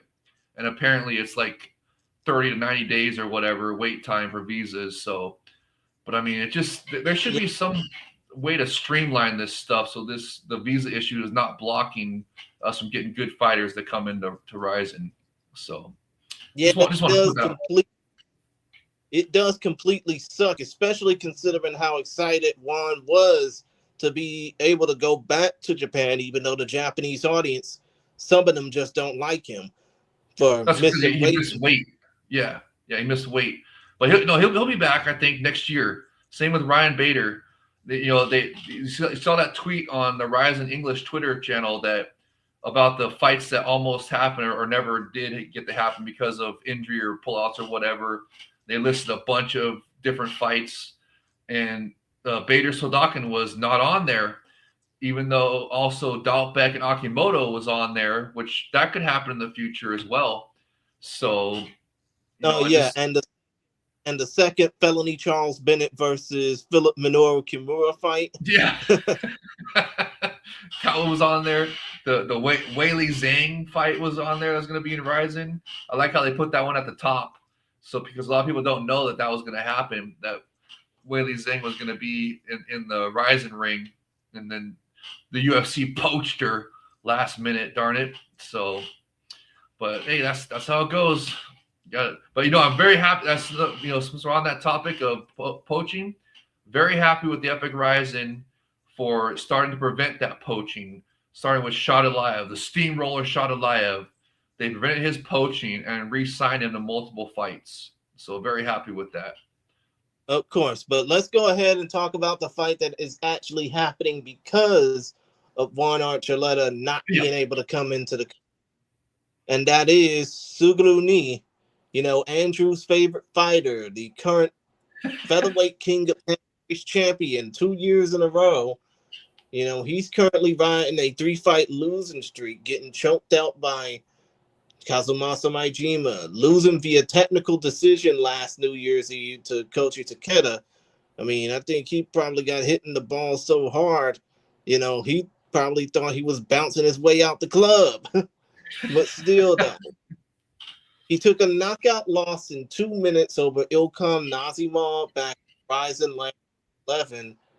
And now he's facing off against a hot young prospect in Kiyoma Akimoto, who's 4-1, or 5-1 in RIZIN so far, winner of his last 3. 2 of his last 3 over the last 6 months have come by way of submission via rear naked choke over Koki Playboy Okada and knockout over Kyohei Hagiwara about 4 or 5 weeks ago. But still, though, point of the matter is, do you think that Suguru has pretty much put himself into a hole in this fight? I don't think so. I mean, he's going to be the bigger fighter. He's got some good momentum behind him. He's coming off some sensational finishes. So, I mean, this is a risk for RIZIN Prince Akimoto here. Like you say, he just put on a banger a couple weeks ago, and the rumor is that he's dealing with a broken nose. So, I mean, if he pulls this off, I mean, hands down, he's the fighter of the year for RIZIN. Who else could be fighter of the year besides RIZIN Prince Akimoto if he pulls off this win right here? And maybe even if it doesn't, like look at they just gave what's his face in UFC fighter of the year, even though he just lost a title fight. So I mean, even if he loses, I think RIZIN Prince Akimoto should be the RIZIN 2025 fighter of the year. And but if he wins, man, that just puts him on the title path even more. And maybe what they're building into is if he wins here, they're going to face him off against Doubtbeck, because they also got Doubtbeck on this card. I'm sure we'll talk about that in the next fight or two as well. So that could be what they're aiming for. Actually, I'm kind of going in order by the poster or the collective fights. Yeah. But the point of the matter is, winning this fight that we've been talking about between Ando and Fukuda. No, wait, actually, not Ando and Fukuda, but Akimoto. I'm already flustered just trying to keep going with this. Akimoto versus Ni, because let's be reminded of the fact that Suguru is 2-5 RIZIN and currently riding 3 straight losses. Yeah, no, this I think it's another banger matchup. I'm really excited about it. I'm excited for the opportunity for RIZIN Prince Akimoto here and what it means if he can get the win. I think he's going to go to a title eliminator next. I think with Doubtbeck. I think that's what they're it looks like it could be their projection to make happen next after this. But he's no joke of a fighter, bro. Ni is a tough fighter, and I mean, Drew was kind of poo-pooing on him the other night. I don't know why, but because that's like I said, he's coming off some sensational victories, so he's not like he's some pushover fighter here. And I think it's going to be a banger. To be honest with you, I'm really excited about it. What about you? Do you think that, like Drew is saying that he thinks if he was Ni, he would just be trying to bop Akimoto in his nose, try to re-break it, and of course, that would obviously be the game plan. So, but I don't think he's got the striking. I got this fight probably via late notice stoppage, but mostly via decision. Wait, I just don't think that cut out. Your mic cut out. Who did you pick? I have Akimoto winning via either late notice stoppage or decision. Okay, cool. So you think that Akimoto can get it done, even though he's dealing with a broken nose possibly and could be fatigue, like because Drew would bring up a great point about how remember what happened to Chihiro when he was taking all those fights right away. He kind of got like fighter fatigue and got his ass handed to him basically in his most recent fight, and then he's like, okay, I need to take a while off here to rest and recuperate. So, could that happen to Akimoto here? So, but I mean, if you look at the skill sets, Akimoto's got excellent grappling, and I believe he's got better striking than Ni. So maybe you're right. Maybe it does happen. Hopefully it does actually, because if it does, like I said, it could be setting up a title eliminator match with Doubtbeck. Is that the next fight we're going to talk about? No, actually, the next fight we're going to be talking about is, and I'm looking down the list here, Makoto Shinryu Takahashi versus Hiroya Kondo. Oh, nice. Couple of the RIZIN Flyweight Grand Prix fighters. This could be determining who fights for the title next. Who faces the winner of Ojikubo Matoya. Oh yes, of course. And come to think of it, Makoto Shinryu Takahashi. Yes, I'm calling him by his full name. 20 wins, 5 losses, 1 draw, with 6 of those 20 wins by way of submission. Also, 1 no contest. He is 6-4 under RIZIN, 7-4 if you count the 1 fight he had under RIZIN rules in Bellator. But still, though, point is, this year he's 2-1. He was part of RIZIN Flyweight Grand Prix. He beat Yuki Motoya in a preview fight at 130 pounds back at Otoko Matsuri. He submitted Erson Badman Yamamoto at Super RIZIN 4 and lost to the eventual finalist Yuki Motoya. So that's his strength of schedule. Hiroya, on the other hand, trainee of Japan team, and Billy Bigelow, who will not be in Saitama for this man's fight. It'll be one of the rare times when he won't be able to see his pupil learn.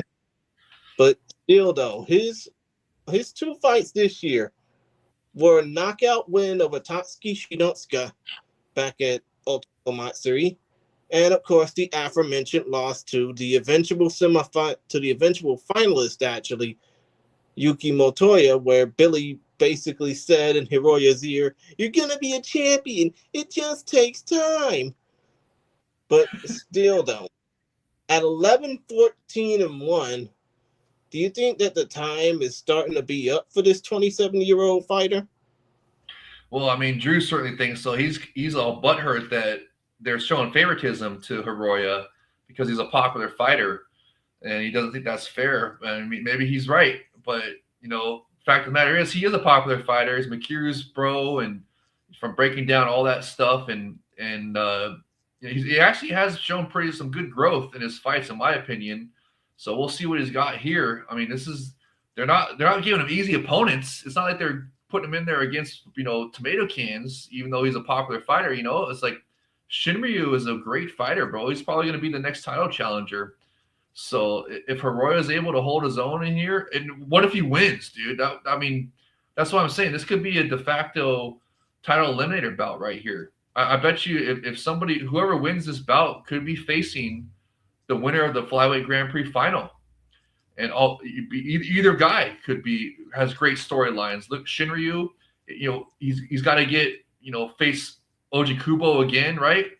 Or Motoya would be great storyline. And I mean, he already faced off against Kyoji Horiguchi twice. Yeah, then because he only loses to the top flight competition, right? So he's a great fighter, and just. And he seems like a guy that they want to build. I don't want to say the word groom anymore. That's so we're gonna say that's the guy they want to groom into a title challenger. I mean, I just said groom. Want to build. You said it first time. They want to build the man up into a title challenger, and you're talking about Shinryu, right?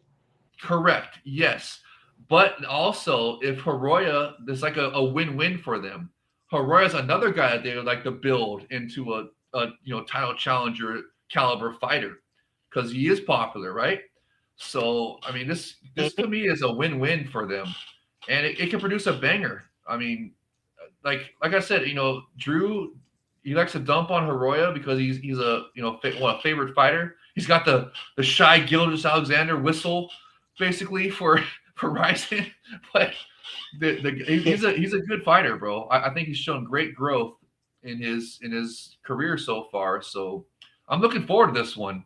But if you want me to pick a winner, I'm going to pick Shinryu. I just think Shinryu has more skills, especially in the grappling department. So maybe Hiroya can hang on the feet, Well, our apologies to Billy Bigelow. We hope he doesn't listen to this so that he can block both of us. But I'm going to go ahead and say Makoto Shinryu Takahashi is going to win this fight as well, especially considering the fact that he is basically on the upswing of his career right now. Yeah, he's basically coming off of a unanimous decision loss. As a matter of fact, both fighters are coming off of losses, as I mentioned, to Yuki Motoya.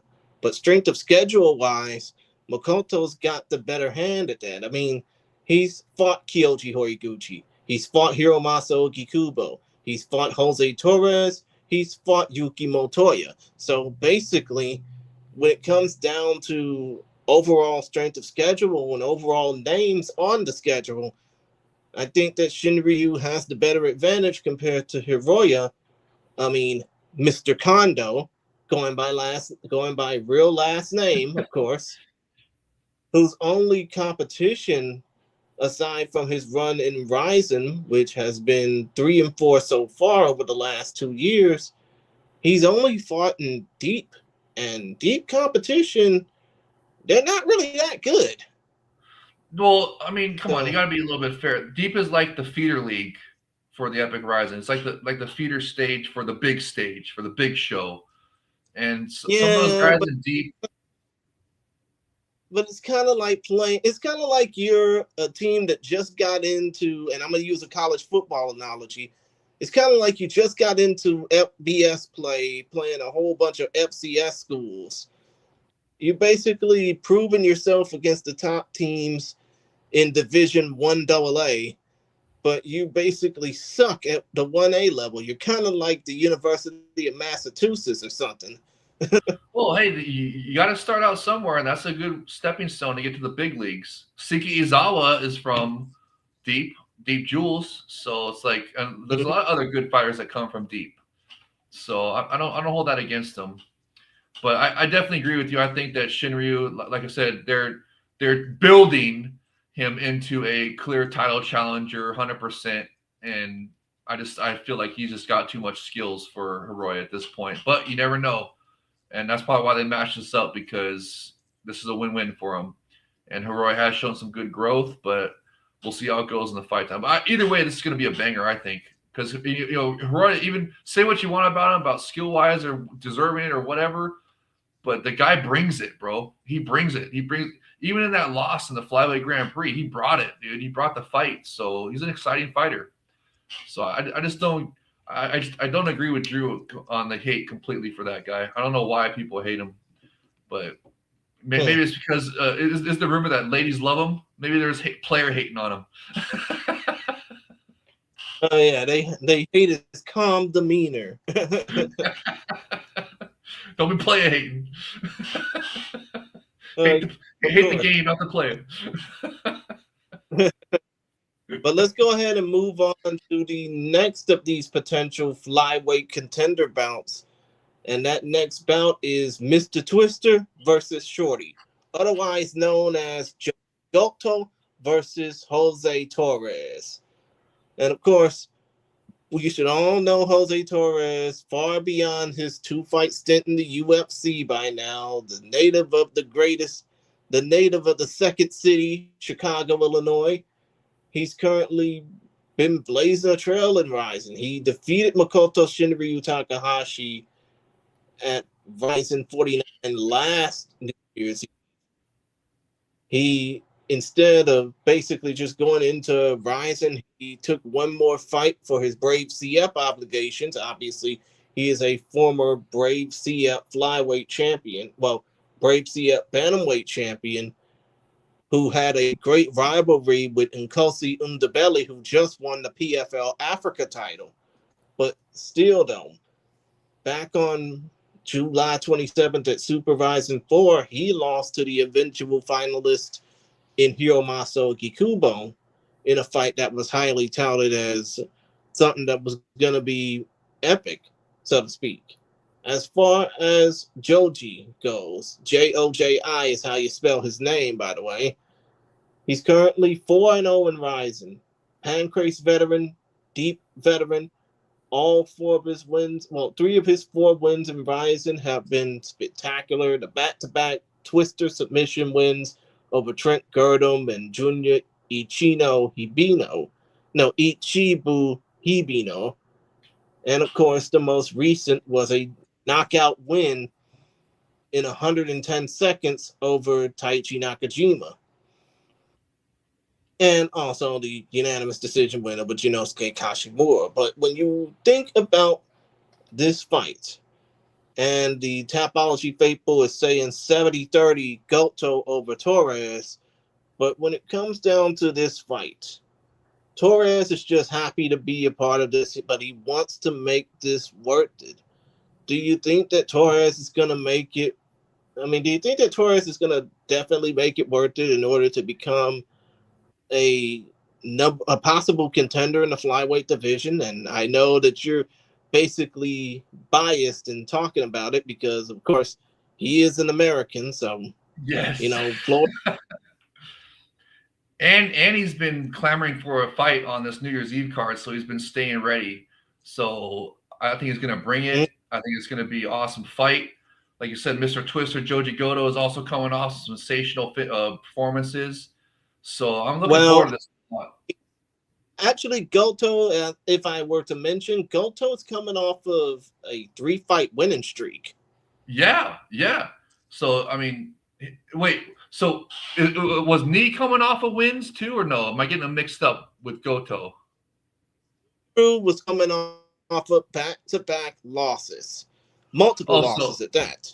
Okay, so Knee was coming off of losses. So I messed up thinking I was getting Knee and Goto confused. Goto is the one that's coming off sensational victories. I think his most recent one was a sensational knockout victory. And, so he's got some momentum behind him here. And that, I mean, and Torres, he's in for a fight, bro. I'm really looking forward to this one. And, Torres, he's got good wrestling and striking, but he doesn't really have like knockouts, right? He doesn't have that many knockouts on his record. So, he's going to have to wrestle his way through this one. Otherwise, he might get knocked out. And Joji Goto, we know he's got good grappling. Truth be told, Torres got 4 knockouts compared to Goto, who has 10. Yeah, so Goto has more knockout power. So and he's competent in his grappling department. So it just depends on if he can counter wrestle and catch Jose Torres, which I hope he doesn't. And I hope Torres is able to get the win somehow, even if it's by decision. So plus, all he's got to do is rock him, and then he can throw some superior rule set grounded strikes, and then he can get a TKO no problem. That's what turned Satoshi-san into a K1 striking knockout artist. Remember that his first knockout that shocked the world was a grounded kick. It was in that TKO. So that could be the X factor in this one. Of course. I think that Torres will probably eke out a decision, but I won't be surprised if Goto ends up locking him. I mean, I know I'm trying to play bias too, trying to see if Torres can win because half my damn family is from Chicago. But still, though, when it comes down to, Torres, I just hope he can be able to, withstand all that punishment for 3 rounds. Try and find a way to eke out a decision. I mean, especially considering the fact that Goto's going to come in and finish the thing before it starts. I would hope that when it comes down to Torres, he'll be able to try and fight everything off. Be as tough as the Chicago Bears are, so to speak. I mean, I know he watches a lot of anime, so, be as tough as, let's just say, Goku. Yeah, who did he dye his hair like? What anime character is purple haired like him? To be honest, male characters, I don't really know. Oh, okay. I didn't know. I'm just making that up. I didn't know if he was, because I don't know about anime, unfortunately. But I do like the older style, like Akira and Ghost in the Shell and some classics like that. I know a little bit, but I don't know like the newer stuff. Come to think of it, he probably might have dyed his hair like the main character in Ghost in the Shell. Oh, is that what you think this was from? Nice. I don't know. Maybe he might have enjoyed watching Ghost in the Shell back in the day, but still, though, point is, I think that Torres is going to eke out a decision. But still, though, what do I know? Anyways, let's go to the next fight. And I know that you've been wanting to talk about this. It's Karshiga Doubtbeck versus Yuta Kubo. Yeah. Now, I know that Kubo's going to have a lot to talk about entrance-wise because of his ex-wife, Sarah. You think she's going to be here for this one? I think so. It wouldn't be New Year's Eve without her butchering an entrance. But still, though, all joking aside, this is Yuta Kubo's 8th fight in RIZIN as far as mixed martial arts goes. He had a 5-fight winning streak snapped last New Year's Eve to, of course, Rajabali Shardulayev. And that was a punch from the back mount finish for Shardulayev. As far as Doubtbeck goes, the menace from Shimkent, Kazakhstan by way of Tiger Muay Thai in Bangkok, Thailand. Dude's been on a tear since he made his debut in RIZIN 7 years ago, losing to Mikuru Asakura. So main event connections. But still, though, other than that, the dude is riding a 10-fight winning streak and has won each of his last 4 in RIZIN, 2 knockouts and 2 decisions. Most recent of those 4 was a win over Chihiro Suzuki back at RIZIN 50 on March 29th. So when it comes down to the Doubtbeck Kubo fight, entrances aside, aura aside, Tapology saying that Doubtbeck's going to win aside, do you think that Doubtbeck's going to finish Kubo off, or will Kubo have something up his sleeve? Well, it depends on if he's going to try to strike with them. I mean, Kubo is a former K1. Yep, former K1 champion. Yeah, so he's got some striking, so that it could be interesting if he chooses to strike, but if he tries to grapple, Doubtbeck's just going to destroy him, dude. But you know what? Hey, that's what people want to see, because a lot of people love, like, Doubtbeck is one of the international star fighters for RIZIN, and I think, like we were talking about earlier with the Akimoto fight, I think if Doubtbeck wins impressively here, and if Akimoto is able to pull it off against Knee and win that one, then we could be seeing a title eliminator come to fruition next between Doubtbeck and Akimoto. That's what I'm predicting could happen if the stars align and both have impressive performances. And I just can't see. I mean, you never know though. Doubtbeck might go in there trying to strike with Kubo, and then you could get caught, bro. Everybody makes mistakes, but if Kubo decides to wrestle, or if Doubtbeck just goes in there and tries to go with a smart game plan and tries to go for grappling right away, I think he's just going to steamroll him. I really do, but we'll see. You never know. I mean, Kubo did show. I mean, a lot of these guys are showing good growth. And these kickboxing crossovers showing great growth. I know we're going to talk about another one next that has shown great growth as well. So you never know. We'll see what happens. At least in this case for Kubo, it's way different for him to be fighting Karshiga Doubtbeck than it was 2 years ago when he fought Rukia Ampo and choked him out, or even 2 years before that when he fought that fucking goofball Shibatar. Yeah. I hate that bloated bastard. I really do. I mean, I know that in my religion you're not supposed to mention hate in any way, shape, or form, but still, though, there's nothing more that I loathe than somebody who's basically just a damn joke. And that's what Shibatar is. But not that much to basically talk about when it comes down to people I loved other than people I like. If that were the case, it'd be a long-ass show, but I'm not going to waste my time talking about that. What I can waste my time... Well, I was going to say, so we both got Doubtbeck in this fight? Yeah, we both got Doubtbeck in this fight. Okay. Well, what's the next one? I see our timer. We're getting up to 2 hours, and I want to keep it close to what the time limit you were saying before the show, and so we can get to your gift unboxing for Takashi-san. So what's the But next still, bout we though, got on that? but point of the matter is, when it comes down to Kubo, if he survives, it'll be a miracle. If not, oh well, back to the drawing board. But at least he's had fun. I mean, at least he'll continue to fight big names. At least Yep. I hope. And hopefully it's a striker's delight bout and a banger. Yeah, of course. And now let's go ahead and talk about the second part of the fact that the fight between Ilkham Nazimov and Roberto Satoshi Souza is happening. Again, mentioning that Nomura ACL, MCL, LCL tear. You know, Ilkham stepped up at a moment's notice to fight.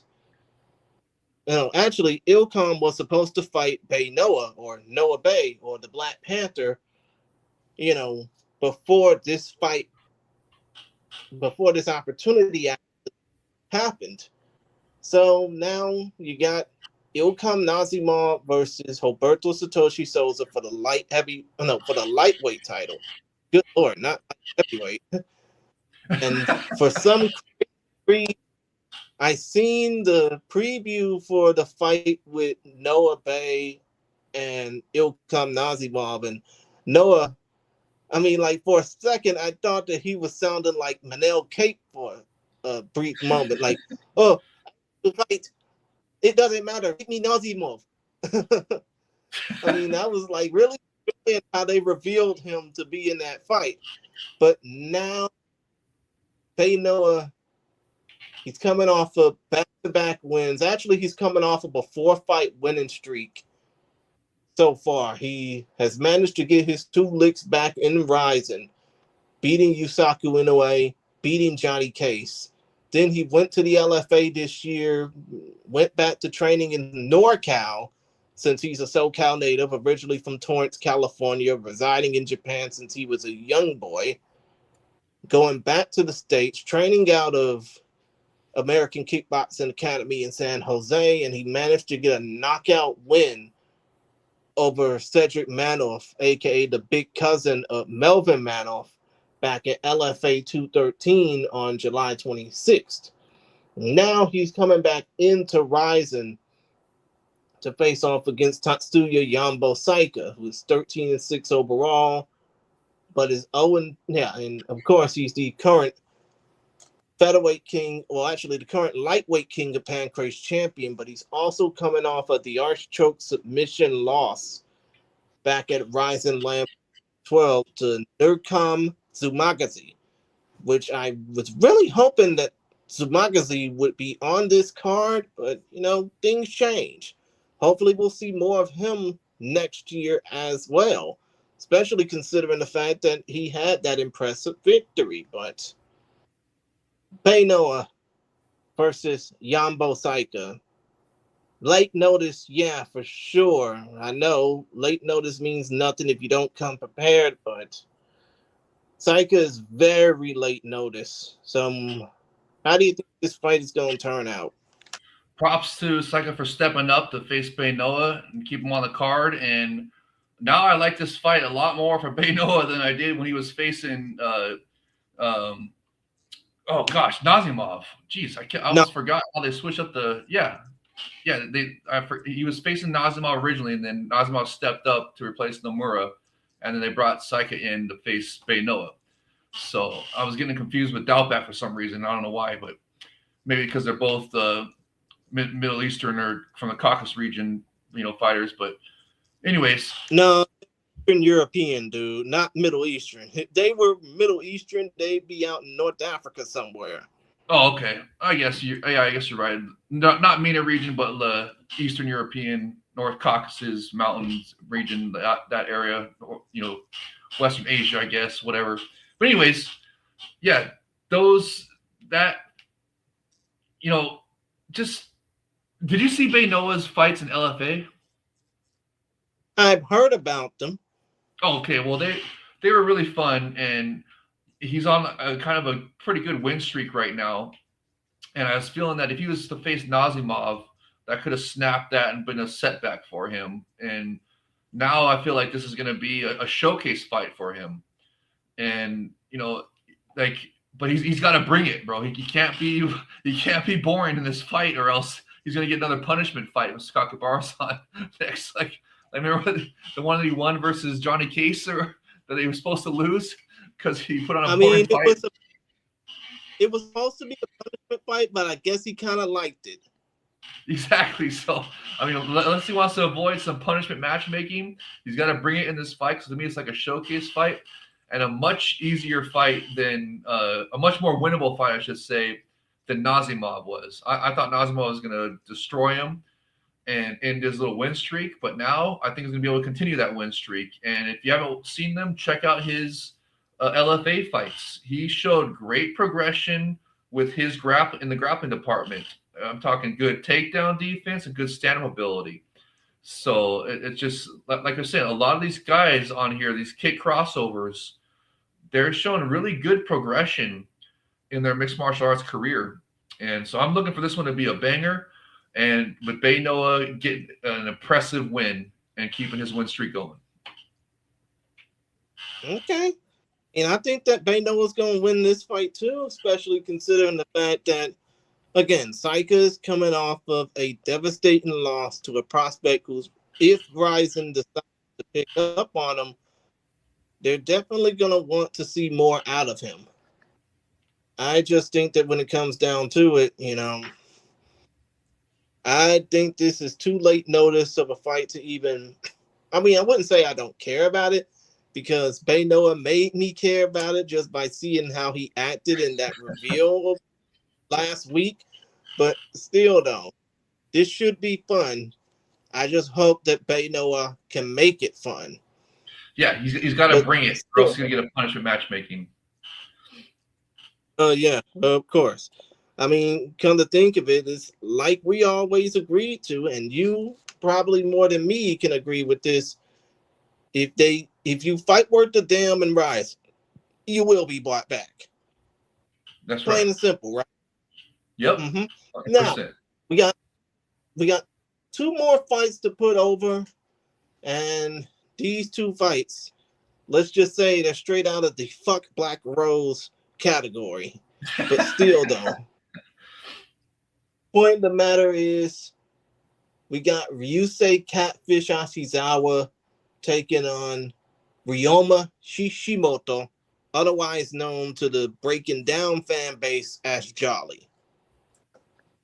Now, when it comes down to Ashizawa, he's 2-3 in RIZIN. He is a former K1 star. He headlined at the match back in 2022. He made people love him for his antics and his, Roy Jones Jr.-esque actions. But he's 2-3 in RIZIN, and he's riding back-to-back losses. His most recent of those 2 losses was to Yabaidaro Genji Umeno back at RIZIN 51 back on September 27th. Now, when you look at his opponent, Ryoma, Jolly, he's coming off of, let's just face it, he's fought in Breaking Down. Not a lot of people really focus on that particular promotion because all they do is 1-minute fights, and it's Mikuru Asakura's baby. But as far as actual mixed martial arts fights go, the dude hasn't had a fight in over 7.5 years. So, long story short, how long do you think this fight's going to last? Do you think that Ryusei Ashizawa's entrance is going to last longer than this fight? Well, yeah, but Ashizawa, Catfish Ashizawa he's an exciting fighter, bro. He's put on Fight of the Year candidates multiple times this year alone. And I don't know if you saw the RIZIN Awards show where Aisha, one of our good friend Aisha from the City Life Project podcast, he was yelling at them going, dude, how can you snub Catfish Ashizawa from a Fight of the Year candidate, at least, nomination, because he put on at least 2 this year. And the guy just is an exciting fighter, win or lose. So I'm really looking forward to this one. And Drew was saying that Jolly, he's got some good striking and good boxing background. So this could be a real striker's delight. And I'm glad they're matching up Ashizawa with a fellow striker so we can get a striker's delight banger, another possible Fight of the Year candidate. Instead of, I don't like how when they always match up these guys with grapplers. So this is great matchmaking. I'm really looking forward to this one. Hoping it's a banger, and I'm hoping Ashizawa can get the win here. But apparently, according to Drew, this Jolly guy is no joke. So he's not going to be a pushover for him. So you actually see some hindsight in Jolly.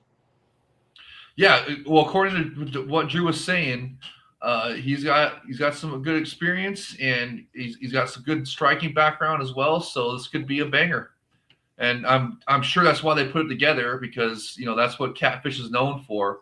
So I'm sure that's what they want, and that's why it's so it's one of the first fights. So we get a banger right away to set the tone for the rest of the card. Oh, right, of course. And to be honest, I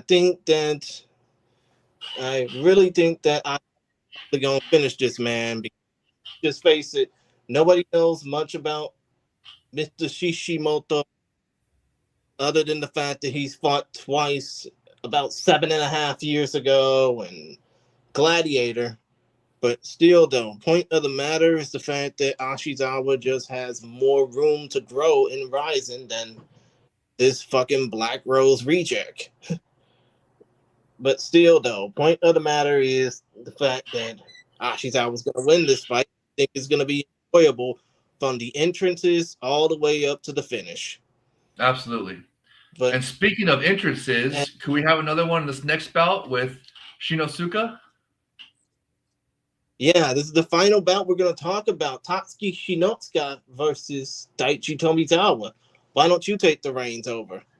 Well, this one could be, Shinosuka is another striker. He was supposed to be a crossover with bare knuckle fighting championships. He had to pull out because of injury, and we don't know if that's still going on or not. But hopefully it is. But he also is known for he's got good walkouts as well. He does a pageantry as walkouts, so I'm looking forward to see that. And everybody's picking against him in this one because I guess Tomizawa not a bad fighter at all. So this is top to bottom, this whole card is good matches, good matchmaking. Fights could go either way. Don't pay attention to the Tapology. They're too biased or slanted or whatever. But this could be. I'm hoping Shinosuka can get the win here. But Tomizawa is a tough opponent, so we'll see how it goes. But I'm really looking forward to seeing if Shinosuka sets a tone for pageantry on the walkouts all night. We'll know. You know what? We're going to find out if they're going to be doing elaborate walkouts with Shinosuka. If he comes out with elaborate walkout, that'll set the tone, and we'll know that we're getting elaborate walkouts later from Yaman and all them. So that's one of the things I'm looking forward to the most in this fight, besides the fight itself, which could also be a banger because both these guys could be a striker's delight. Because he's a superior rule set. I'm just saying. Okay. And to be honest, I think that I won't be surprised if it is a striker's delight, because even though the Tapology faithful is saying 85% wants to see Tomizawa get the win, it's pretty damn obvious that Tomizawa isn't that experienced in fight sports as Shinosuka is, who, oh, by the way, Tatsuki is a former boxer and a former kickboxer who is just getting, he's a former boxer, kickboxer, and bare knuckle boxer. So he's using all those skills just to get into MMA. And it's pretty crazy that he's getting the opportunity to do this in his second MMA fight, of which he lost to Hiroya Kondo back at Otoko Matsuri at the Tokyo Dome.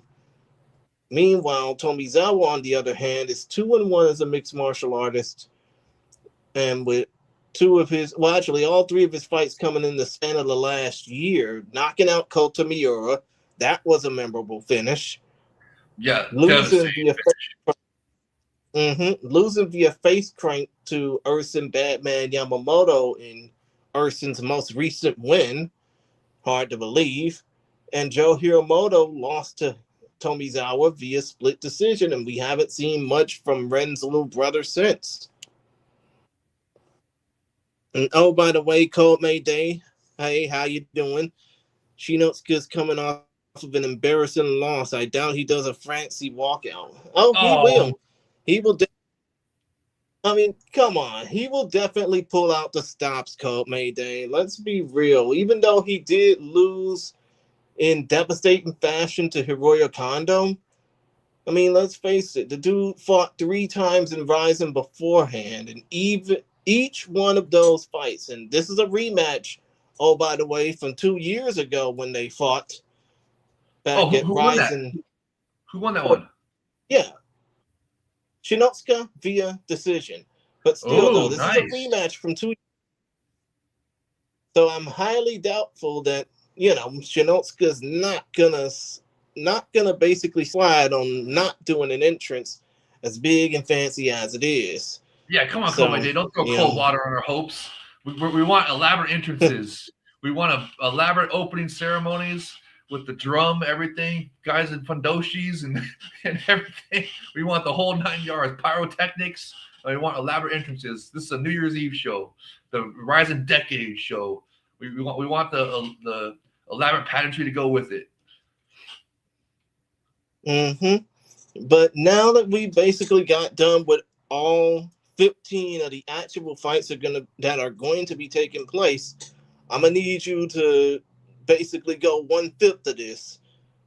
What are the 3 fights that you're gonna be looking forward to on this particular card? Okay, this was a tough decision because there's so many good bangers on this card that of course, gotta go Striker Queen RENA and Izawa. Love that bout. I also am really intrigued with Sabatello and Inoue, that title bout. And then it's a tough one for a third one. It's like, man, there's so many good to pick from. I want to pick the lightweight title match. That is a banger as well. Also, Ando Fukuda could be incredible banger. I mean, I don't know. It's hard to pick a third one. I forget what I picked last night on We Are Rising podcast. So I'm just going to pick tonight the lightweight title match, Satoshi and Nazimov. So those are my 3. Oh, look, Takashi-san says that they're going to have the drum. Yes, we're going to get elaborate opening ceremony with the drums and fundoshis and everything. Fantastic. As it should be for Ryzen Decade 10-year anniversary. Okay, so now it's up to me to basically pick. And again, I know that it's crazy to even think about this, considering that 1/5 of these damn fights are title fights. No, actually, 1/3 of these damn fights on this card are title fights. So I guess when it comes down to it, you know, aside from all the hoobla boobla, I think I'm gonna probably pick for my 3. It's tough, I Shadula, know. yeah, I know it is tough. But let's just go ahead out and say Dulayev versus Asakura, number 1, because of the fact that this fight's gonna be epic. I got Torres versus Goto, number 2.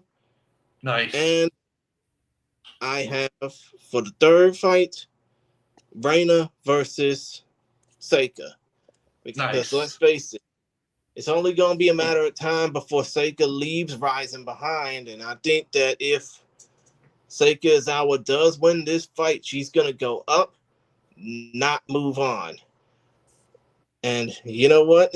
Speaking of moving on, you can go ahead and talk amongst yourself. I got to go prepare to open up this box real quick. Okay. Yeah, I can't wait to see what Jay Krish got for his items. I'm just gonna go through mine again while we're waiting for Jay Krish. She got these items from Takashi-san.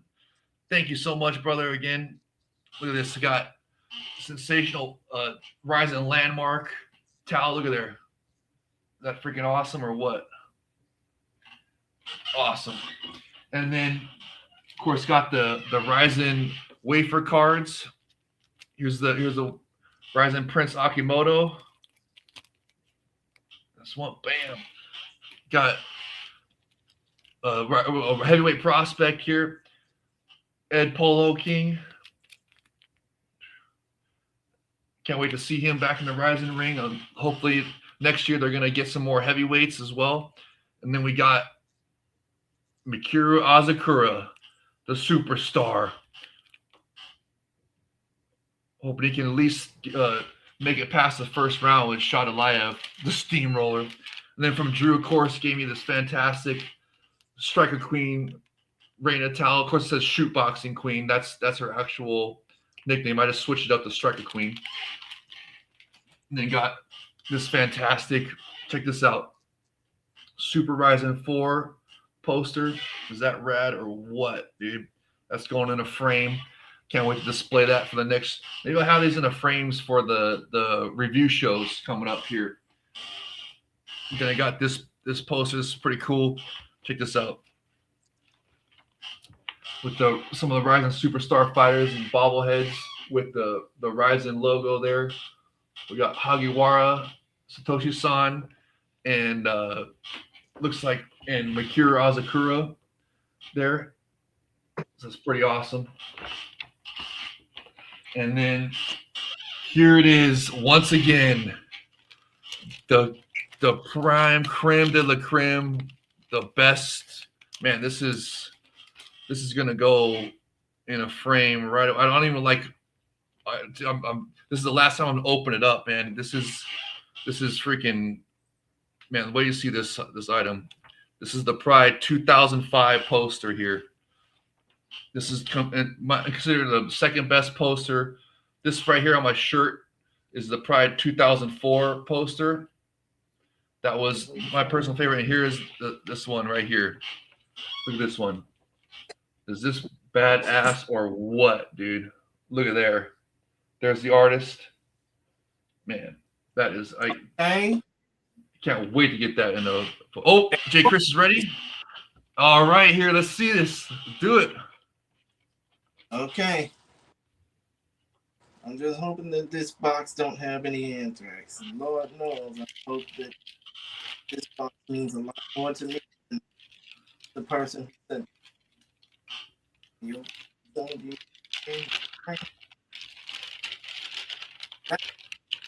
Let's see what's in this box, or in this package in this case. It's a little hard to open this up. Here goes nothing. Oh, yeah, that's kind of, oh.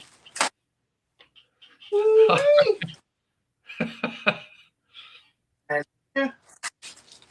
Oh, shit. I can already see some posters. I just hope that nothing valuable fell on the floor. But oh my God. I mean, I'm sorry about this, man. And to Takashi Gomenasai, I'm sorry for just dropping this on the floor, but let's see what we got here. We have, and this is from earlier. Sweet. Look at that. That's a big RIZIN 4 poster. Yeah, we have a Super RIZIN 4 poster, and the event happened earlier this year at the Saitama Super Arena. So that's fun. Yeah, that is badass. We got 2 autographed cards. Oh, you got autographed ones? Nice. What? One of Yuki Motoya, the other of Mikio Ueda. Nice. And we have a Bandai poster. Let me turn this over. A Bandai poster. Do you see who that is? JayWolf? Who's that? Is that Yaman? Or who's that? Is that Oyoki? I think, I don't know. You probably might have to look in the comment section and see what, Takashi is saying, but still don't. Can you open it up? Open it up. I think you got one like this. Is this? Whoops. Here. This is the Bandai one that I got. Okay. Let me go ahead, open this up as is, and oh wow, I think this is Chihiro Suzuki. That is, yeah, looks like Chihiro and Ren. Nice. Yeah, so who's that other one? Could that be Saito? I can't really tell who that is in I the would blue. think that is Saito. Okay, yeah. So that's Ren Hiramoto, Chihiro, and Saito. Nice. And this is from the World Collectible Figure Collection from Bandai. Oh, but That's still, awesome. though, this is fun. And if I can take the phone back from my cousin, but still, though, if you look at all these collectibles, and thank you to my cousin for, but still, though, this has been nothing more but a fun experience, and I'm gonna cherish these gifts that Takashi sent me, that Andrew helped to send me, for as long as I have them in my possession, and I probably won't have them out, on display in my room for as much as possible because, let's just face it, these gifts that I just shown you that, I just displayed are valuable. I'm not going to let anybody take that shit. Dude, But that still, Super though, Ryzen 4 poster is awesome, bro. You got to get that framed to put it on the wall. yeah, framed and laminated, to be honest. But still, though, I mean, to be honest, I think I got to get both the World Collectible Figure poster and the Super Ryzen 4 poster laminated. Yeah, those Because are Lord cool. knows, those things are valuable. But still, though, I was just figuring it was going to be a shirt and some other mentionables. But still, though, this was kind of fun. I really appreciated the things that were being sent to me. And again, I got to say, thank you, Andrew Benjamin. Even though you put up with all my bullshit over the last 8 years, I really appreciated you doing this for me. And again, to Kurohata, domo arigatou gozaimasu. Thank you for sending all of this stuff to me. And, I really appreciated what you guys did, and I will not take these gifts for granted. Now, considering the fact that this is the last show for Focus Fights Audio of this year, 2025, I just gotta say, real quick, what were your overall thoughts about this year at large for RIZIN? Oh, it's fantastic. I loved how they seem to be expanding, signing international guys. We got, you know, I know we got injured, but we got Bader, Salvatello, we got all these international fighters and the heavyweight Grand Prix. I know you guys like to dump on it, but there was a lot of international fighters in that as well. I love how they were expanding and we had some World Series events this year too, didn't we? Or was that last year? I'm getting confused. A World Series event in South Korea. Okay, cool. So the Korea show was this year. So I love how they're expanding and getting a new series called World Series, do international events, and this is a really good year. I thought I love the Otoko Matsuri and the Super Ryzen 4, and so we had three big massive events this year: Otoko Matsuri, Super Ryzen 4, and now Ryzen New Year's Eve Decade, and it's just really cool. I'm really, really excited about the future of RIZIN, and I hope that they keep expanding. Hope they keep bringing international guys in, and I just hope they keep it up, dude. I love what they're doing, and I just want to see them, emphasize or give a finish bonus, a superior rule set bonus. Let's put it that way. So I want to see more superior rule set. That was, if there's one thing I could say, against what this year was that it seemed like there wasn't that many superior rule set finishes as in previous years. I don't know if that's just me. Here we go. It's not. I get that you're always talking about people, fighters needing to know the assignment. I get that.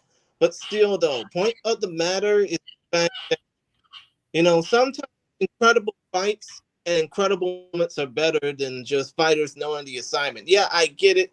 RIZIN is the promotion now that inherits the old Pride FC style of fighting, but memorable fights and memorable moments probably make more than that.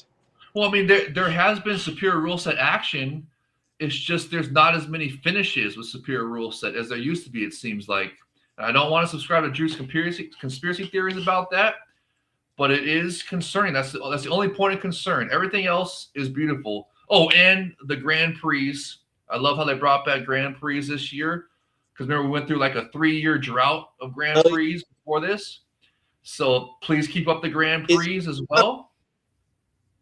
It's pretty obvious that the flyweight Grand Prix was the better of the two. The heavyweight Grand Prix was the drizzling shits. I don't know. I like Sodakian a lot. I thought it was a good heavyweight Grand Prix, but the flyweight Grand Prix was awesome. But the problem with him was that they had no one-night Grand Prix final, Pride style. So if they're gonna, next year, please do another one and bring back the traditional one-night Grand Prix final, Pride style. Well, for me, when it comes down to great moments in RIZIN of this year, you would have to look at the fact that they were bold and daring this year. Yeah, everybody has always been up the ass of the UFC forever and ever. But still, though, when it comes down to RIZIN, you can't say that they didn't have a good year themselves. I mean, they had big-time events at the Tokyo Dome in South Korea. I mean, they had opened up they were part of the opening of new venues like G Lion Arena and IG Arena and had big time fights even when most of the world was still up the ass as they still are of the Bald Father. But still though, point of the matter is the fact that RIZIN has really carved their own niche of being promotion number 2 in the world as far as fight sports goes, because they have really proven how daring and how bold they can be while, Dana White is steadily making an ass of the promotion and the fighters that he supposedly represents. You got the PFL and Dummy Don Davis, the fight world in general, trying to make himself feel more important than the fighters. I mean, you remember all those stupid LinkedIn posts he had. Yeah. Then no disrespect to Jake Paul and how he got knocked out, but also you had promotions like Misfits trying their hand at MMA, being the 7th promotion to try their hand at ring MMA. But still though, point is, RIZIN has had one of the better years in fight sports. It just sucks to me, and I'm trying not, and I will not look at the World MMA Awards results because I know it's all UFC this and Dana White that, but RIZIN was actually getting recognized, and I don't care what the fucking result. I mean, and I hate to pull a Hoosiers quote out of my ass. I don't care what the scoreboard says. In my mind, they're winners. That's right. And I think that when it comes down to RIZIN, in 2026, we're definitely going to see, and I really hate to quote our current president because he is basically the epitome of assholery, so to speak. But what? I'll disagree. What's the quote? I'll say this. RIZIN's gonna keep winning and winning until you can't fight. Yes, we're gonna win so much. You're gonna say, "Please, Rose Goat, please, we can't take no more of this.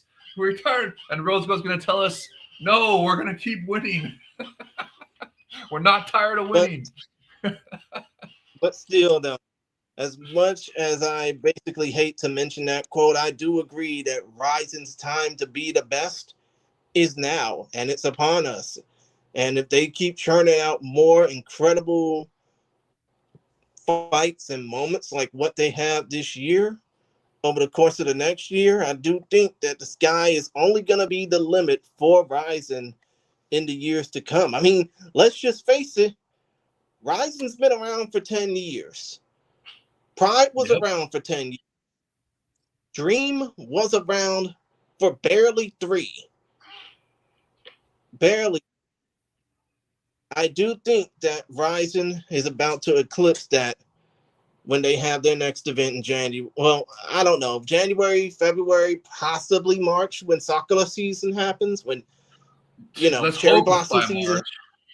Jeez, I mean, Yeah, no more to yeah, I start know. in April. No more to start April or May like they did a year or two ago, whatever it was. No more of that, dude. At least give us a March start time. Come on.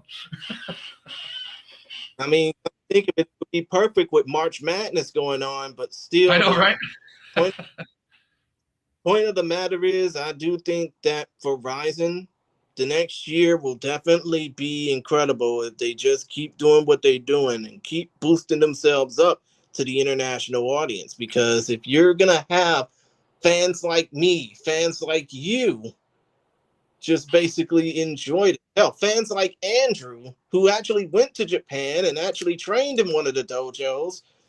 And mention for your review show, David Klen that traveled to Japan for this event, New Year's Eve event, is going to be on the Focus Fights review show.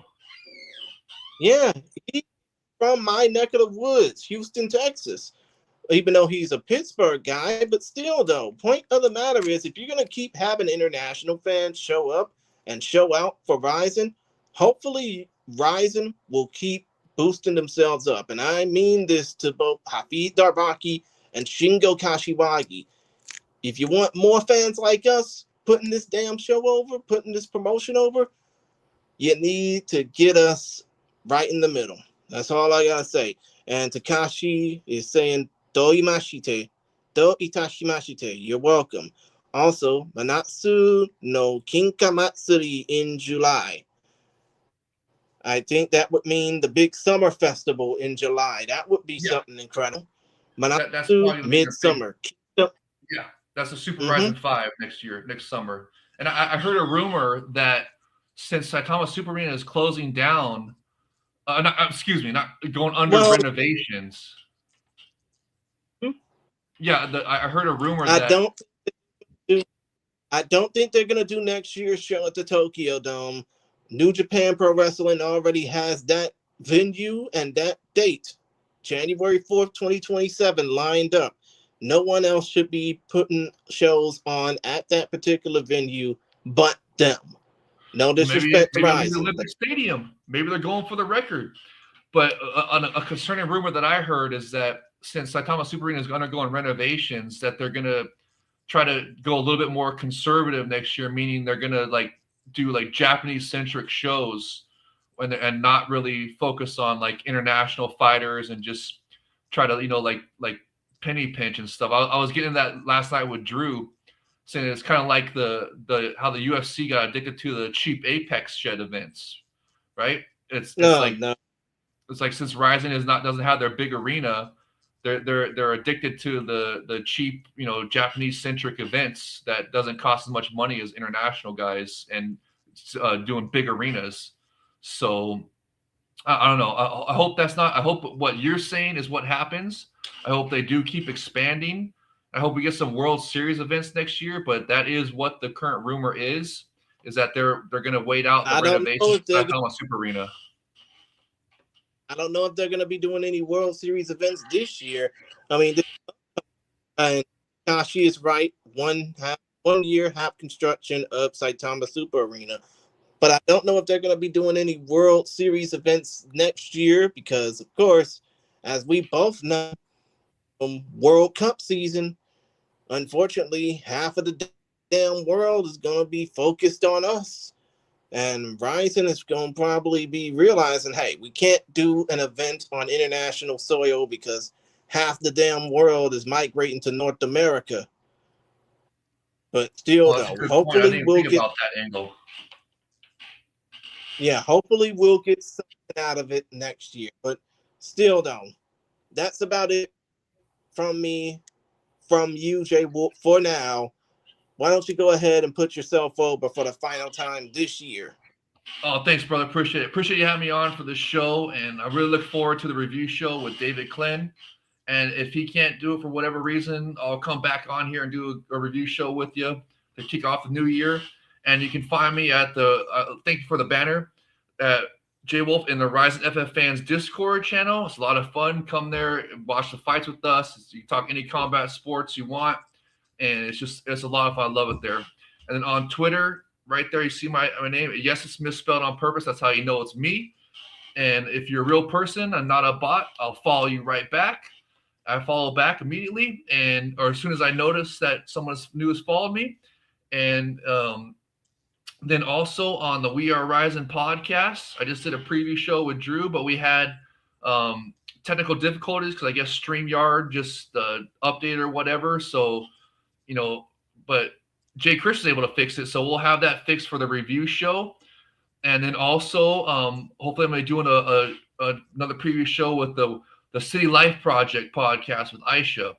So really looking forward to doing that. And we'll go through betting odds and all that good stuff on that. And then, just really looking forward to the show. I want to thank you again and thank Takashi-san again for the fantastic gifts and the gifts that he got you as well. I mean, that's so great. I mean, what an awesome community that we have, bro. The RIZIN FF fam. That's why I call you guys family, dude. This is like a family. It's it's just such a great. I just love. I can't wait to watch the show fights with you guys. And I guess the last thing I'll say is just Merry Christmas and Happy New Year. And then of course, do you have the Lenny Hart outro plugged up? I want to make sure you get the Lenny Hart shout out one more time. Okay.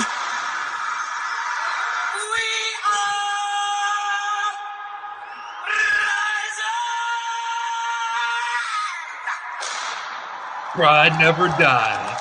Pride is rising. Yeah, of course. And let me go ahead and get my shout outs as Takashi is saying thanks. Again, Doi Tashimashite, brother. It's been fun to have you be a part of this. But first of all, I'm just blessed to be doing this another year. It's basically been a hard year for just about everybody, especially in this country with all the craziness going on. But, I made it through.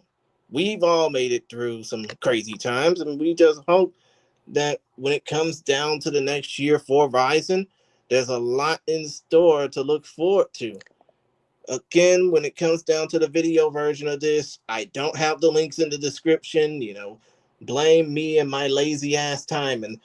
But also, when it comes down to RIZIN, when it comes down to the future of the fandom, you can check us out on the RIZIN FF Fans Discord, like you said, JayWolf, because we are pretty much the only foreign fight fan community devoted to the Superior Ruleset.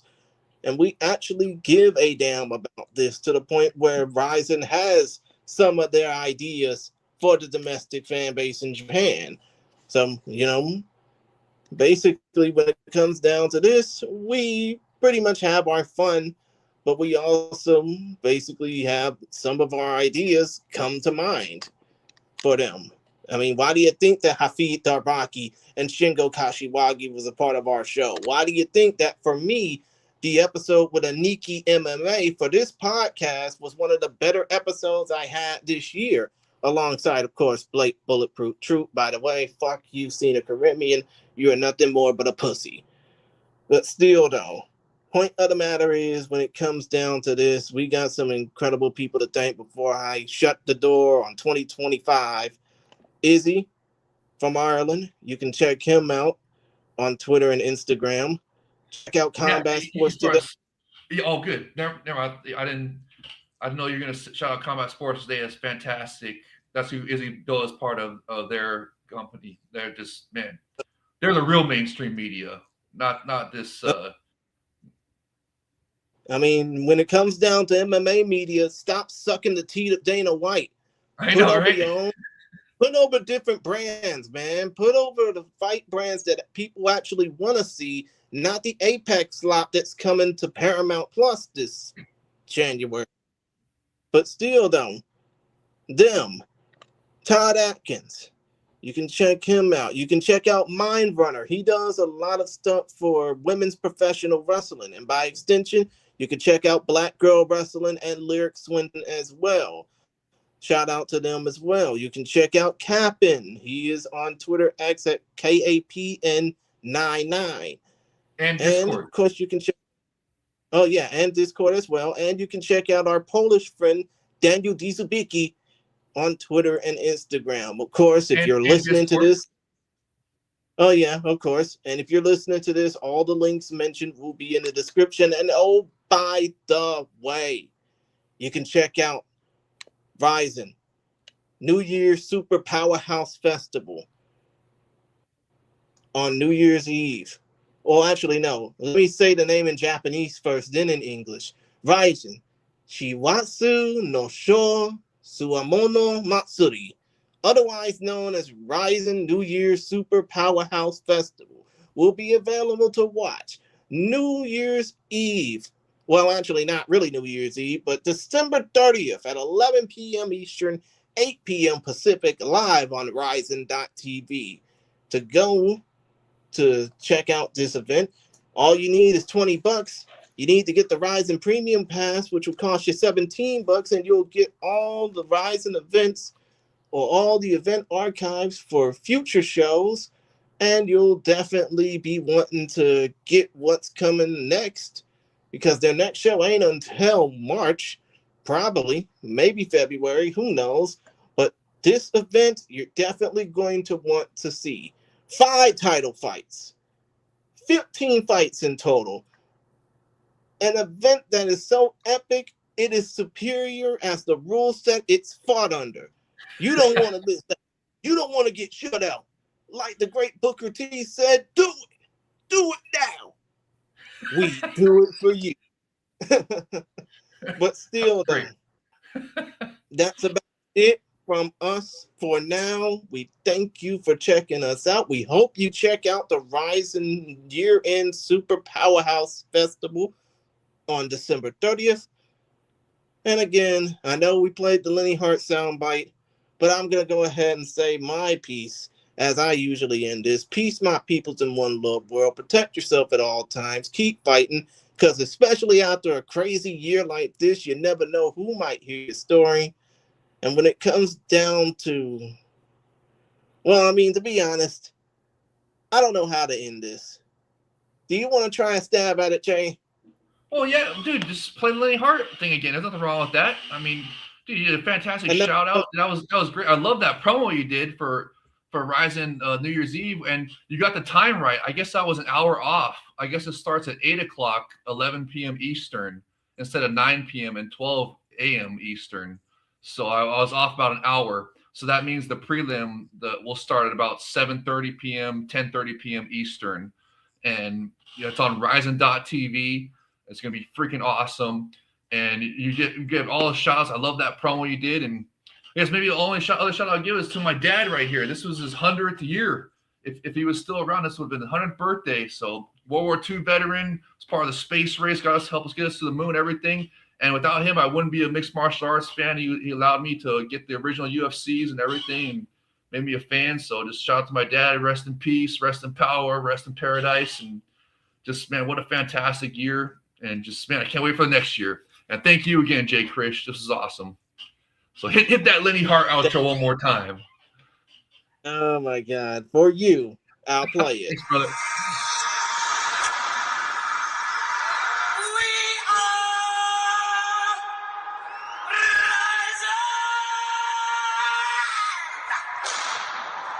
Pride FC never died. Pride has RIZIN.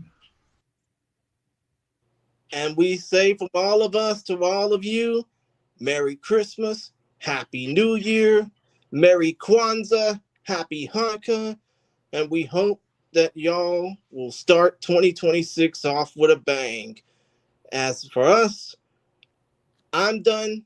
JayWolf's done. That's it from us for now. We thank y'all for joining us, and we hope that y'all will have an incredible holiday season, even all the way up to MLK Day for those that actually celebrate that. I know I do, but still though, thank y'all for supporting us. If you want to support me more, you can check out my Cash App. But still, though, point of the matter is, thank you for joining us, and we hope, God willing, we hope that y'all will be able to join us on this crazy ride starting in January or starting in March when the next events happens. Other than that, we hope to see y'all on the review show on the second week of January. Peace, deuces. See y'all next time.